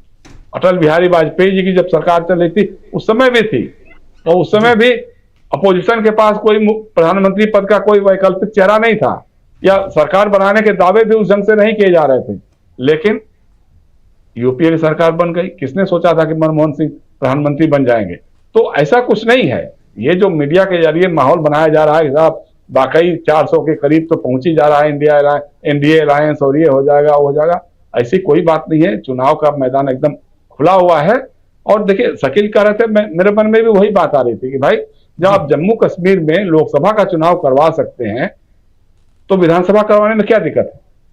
भाई वही प्रक्रिया अपनाई जाएगी लोकसभा के चुनाव में भी, वही विधानसभा के चुनाव में भी। तो एक साथ एक दिन करा सकते थे आप, लेकिन वो आप नहीं कराएंगे। उत्तर प्रदेश में 7 दिन में चुनाव कराने का कोई लॉजिक समझ में नहीं आ रहा है। इसलिए चुनाव आयोग तो मतलब मजाक का विषय बना दिया है। बिहार में 7 चरणों में, बिहार अब बिहार में बताइए 40 सीटें हैं वहां पे, बिहार में 40 सीटें हैं और यहाँ 80 सीटें हैं। अगर मान लो उस आधार पे चूंकि, लेकिन अब तो खुद ही कह रहे हैं कि नहीं, कोई अशांति नहीं है, कोई हिंसा नहीं है, बहुत शांतिपूर्वक चुनाव संपन्न हो जा रहा है। भाई आप सोचिए ना कि इसी चुनाव आयोग के बल पे हम न कह रहे हैं कि वन नेशन वन इलेक्शन होना चाहिए। मणिपुर में 1 सीट पे 2 बार मतदान, हाँ 2 सीटों के लिए अलग अलग दिन अलग अलग मतदान कराएंगे। एक सीट के लिए भी उसमें भी कराएंगे। आप समझ सकते हैं, मैतेई के लोग अलग आके करेंगे और कुकी के लिए कुकी लोग अलग आके करेंगे, तो फिर नगा लोग भी अलग करेंगे, तो 3 दिन कर दीजिए, क्या दिक्कत है? तो ये सारी चीज, मतलब सबसे बड़ी बात यह है कि जो हम वन नेशन वन इलेक्शन की बात करते हैं वो हम इसी चुनाव आयोग के भरोसे करते हैं ना, जो एक लोकसभा का चुनाव 2-3 चरणों में संपन्न नहीं कर पा रहा है, जो 1.5 महीने लगा दे रहा है। मतलब 45 दिन में चुनाव की प्रक्रिया पूरी होगी, उसकी जो मतदान शुरू होगा और मतदान संपन्न होगा, तब तक मतलब 19 अप्रैल से लेकर के 1 जून तक जो है 1.5 महीने का समय लगा रहा है। इसी चुनाव आयोग के भरोसे हम करेंगे। तो कहीं ना कहीं अंदर से इनका विश्वास तो हिला हुआ है। सांसद इनके छोड़ के जा रहे हैं, पहले लोकसभा के जा रहे थे, अब तो राज्यसभा के लोग भी जाने लगे जी। तो बिल्कुल उसको देखते हुए इसका फायदा विपक्ष को उठाना चाहिए, इंडिया अलायंस के लोगों को उठाना चाहिए, कांग्रेस को करना चाहिए, और जितनी जल्दी हो सके, ये बात सही है, मैं सारे अपने पैनलिस्ट की बात से सहमत हूं कि जितनी जल्दी हो सके सीटों का बंटवारा संपन्न करिए। 1-2 सीटें इधर उधर, 1-2 सीटें आप अपना दे सकते हैं, दूसरे को दे सकते हैं या दूसरे से ले सकते हैं, और उसी जीत में अगर आप गठबंधन तोड़ देते हैं तो उसका खामियाजा कितना भारी भुगतना पड़ता है, ये अतीत में आपने देखा है। तो इस बार उसको नहीं होना चाहिए, वो बात निकाल देनी चाहिए। इसलिए सीटों का बंटवारा तत्काल हो जाना चाहिए, और उम्मीदवारों का चयन भी जितनी जल्दी से जल्दी उम्मीदवारों की लिस्ट आ जाए वो बहुत अच्छा होगा। और अमेठी और सुल्तानपुर, अमेठी और रायबरेली, राहुल गांधी और प्रियंका गांधी को लड़ना चाहिए, ये वहां के लोगों की भी राय है, अगल बगल के लोगों की भी राय है, और कहीं ना कहीं इससे कांग्रेस के चुनाव अभियान को मजबूती भी मिलेगी। क्योंकि लगता है लोगों को, वो लोग कह देते हैं कि साहब देखिए सोनिया जी भाग गई, प्रियंका भी भाग गई, वरुण भाग गए, मतलब कोई भागा नहीं है अभी तक। तो चूंकि उम्मीदवारों की लिस्ट आई नहीं है, इसलिए हो सकता है उसमें कब क्या होगा। तो यही 2-3 बातें हैं राजीव जी, कि एक तो जनता के इशूज को लेकर के आपको चुनाव मैदान में जाना होगा, कारपेट बॉम्बिंग नेताओं की जो है उसके जरिए एक आक्रामक चुनाव अभियान तैयार करना होगा, और इनके झमेले में नहीं पड़ना होगा। राम मंदिर का उठाएंगे, कभी सीएए का उठाएंगे, कभी हिंदू मुस्लिम का उठाएंगे, उस फेर में पड़ने के बजाय आप एक ही सवाल पूछिए, भैया बेरोजगारी पे क्या करना है वो बता दो यार, महंगाई पर क्या है वो बता दो, महंगाई के आंकड़े निकाल करके बता दीजिए कि 5 सालों में कितनी महंगाई बढ़ी है, किस किस चीज का कितना दाम बढ़ा है, और किसानों की फसल का दाम कितना घटा है ये भी बता दीजिए। किसानों की सब्जियों के दाम कब बढ़ जाते हैं, कब घट जाते हैं। जब बिचौलियों के हाथ में आता है तो बहुत बढ़ जाता है, जब किसान के खेत में रहता है तो बहुत घट जाता है। या जैसे बच्चियों के साथ बलात्कार है, महिलाओं का उत्पीड़न है, पिछड़ी जातियों के साथ जो हो रहा है, दलित समाज के साथ जो हो रहा है, आदिवासी समाज के साथ जो हो रहा है, सामाजिक न्याय की बात करने वाले लोग किस तरह से इन तबकों को मानते ही नहीं कि हिंदू धर्म में है कि नहीं है। तो इन सारी चीजों को कहीं ना कहीं आपको सामने रख करके अपना आक्रामक चुनाव अभियान चलाना पड़ेगा। मुझे लगता है कि जो तथाकथित रूप से कहा जा रहा है कि साहब 370 के पार, 400 के पार, उसके आधे में सिमट जाए तो बहुत आश्चर्य की बात तो नहीं होगी। जी बहुत शुक्रिया आपका। आप तमाम साथियों से बस गुजारिश ये है कि 30 सेकंड मुझे और दीजिए। एक बहुत इंपॉर्टेंट राहुल गांधी का ट्वीट है, वो रखना चाहता हूं, उसके साथ इस कार्यक्रम को खत्म करूंगा। देखिए, राहुल गांधी ने अभी ये ट्वीट किया, लिख रहे हैं कि भारत जोड़ो न्याय यात्रा का आज समापन है, पर यह अंत नहीं, न्याय की लड़ाई का आरंभ है। यात्रा के दौरान मैंने हर वर्ग के साथ हो रहे भयंकर अन्याय और उत्पीड़न को बहुत करीब से जाना और समझा। मैं देशवासियों की उम्मीदों भरी आंखों में छिपे छोटे छोटे सपनों को अपने साथ लेकर जा रहा हूं। इस यात्रा से मेरा विश्वास और दृढ़ हुआ कि देश की पहली जरूरत न्याय है और हर वर्ग को समर्पित कांग्रेस के 5 न्याय ही संकट काल से गुजर रहे भारत की संजीवनी है। आज चुनाव का बिगुल बज चुका है। कांग्रेस के सभी बब्बर शेर कार्यकर्ताओं अब चैन से तभी बैठना जब अन्याय का पर्याय बन चुकी इस सरकार को उखाड़ कर फेंक देना। हम जनता के जीवन से जुड़े जमीनी मुद्दों को लेकर चुनाव में उतरेंगे। हमारा चुनावी अभियान भी युवाओं को रोजगार, महिलाओं को अधिकार, किसानों को सही दाम, श्रमिकों को सम्मान और वंचितों को हिस्सेदारी की गारंटी को समर्पित होगा।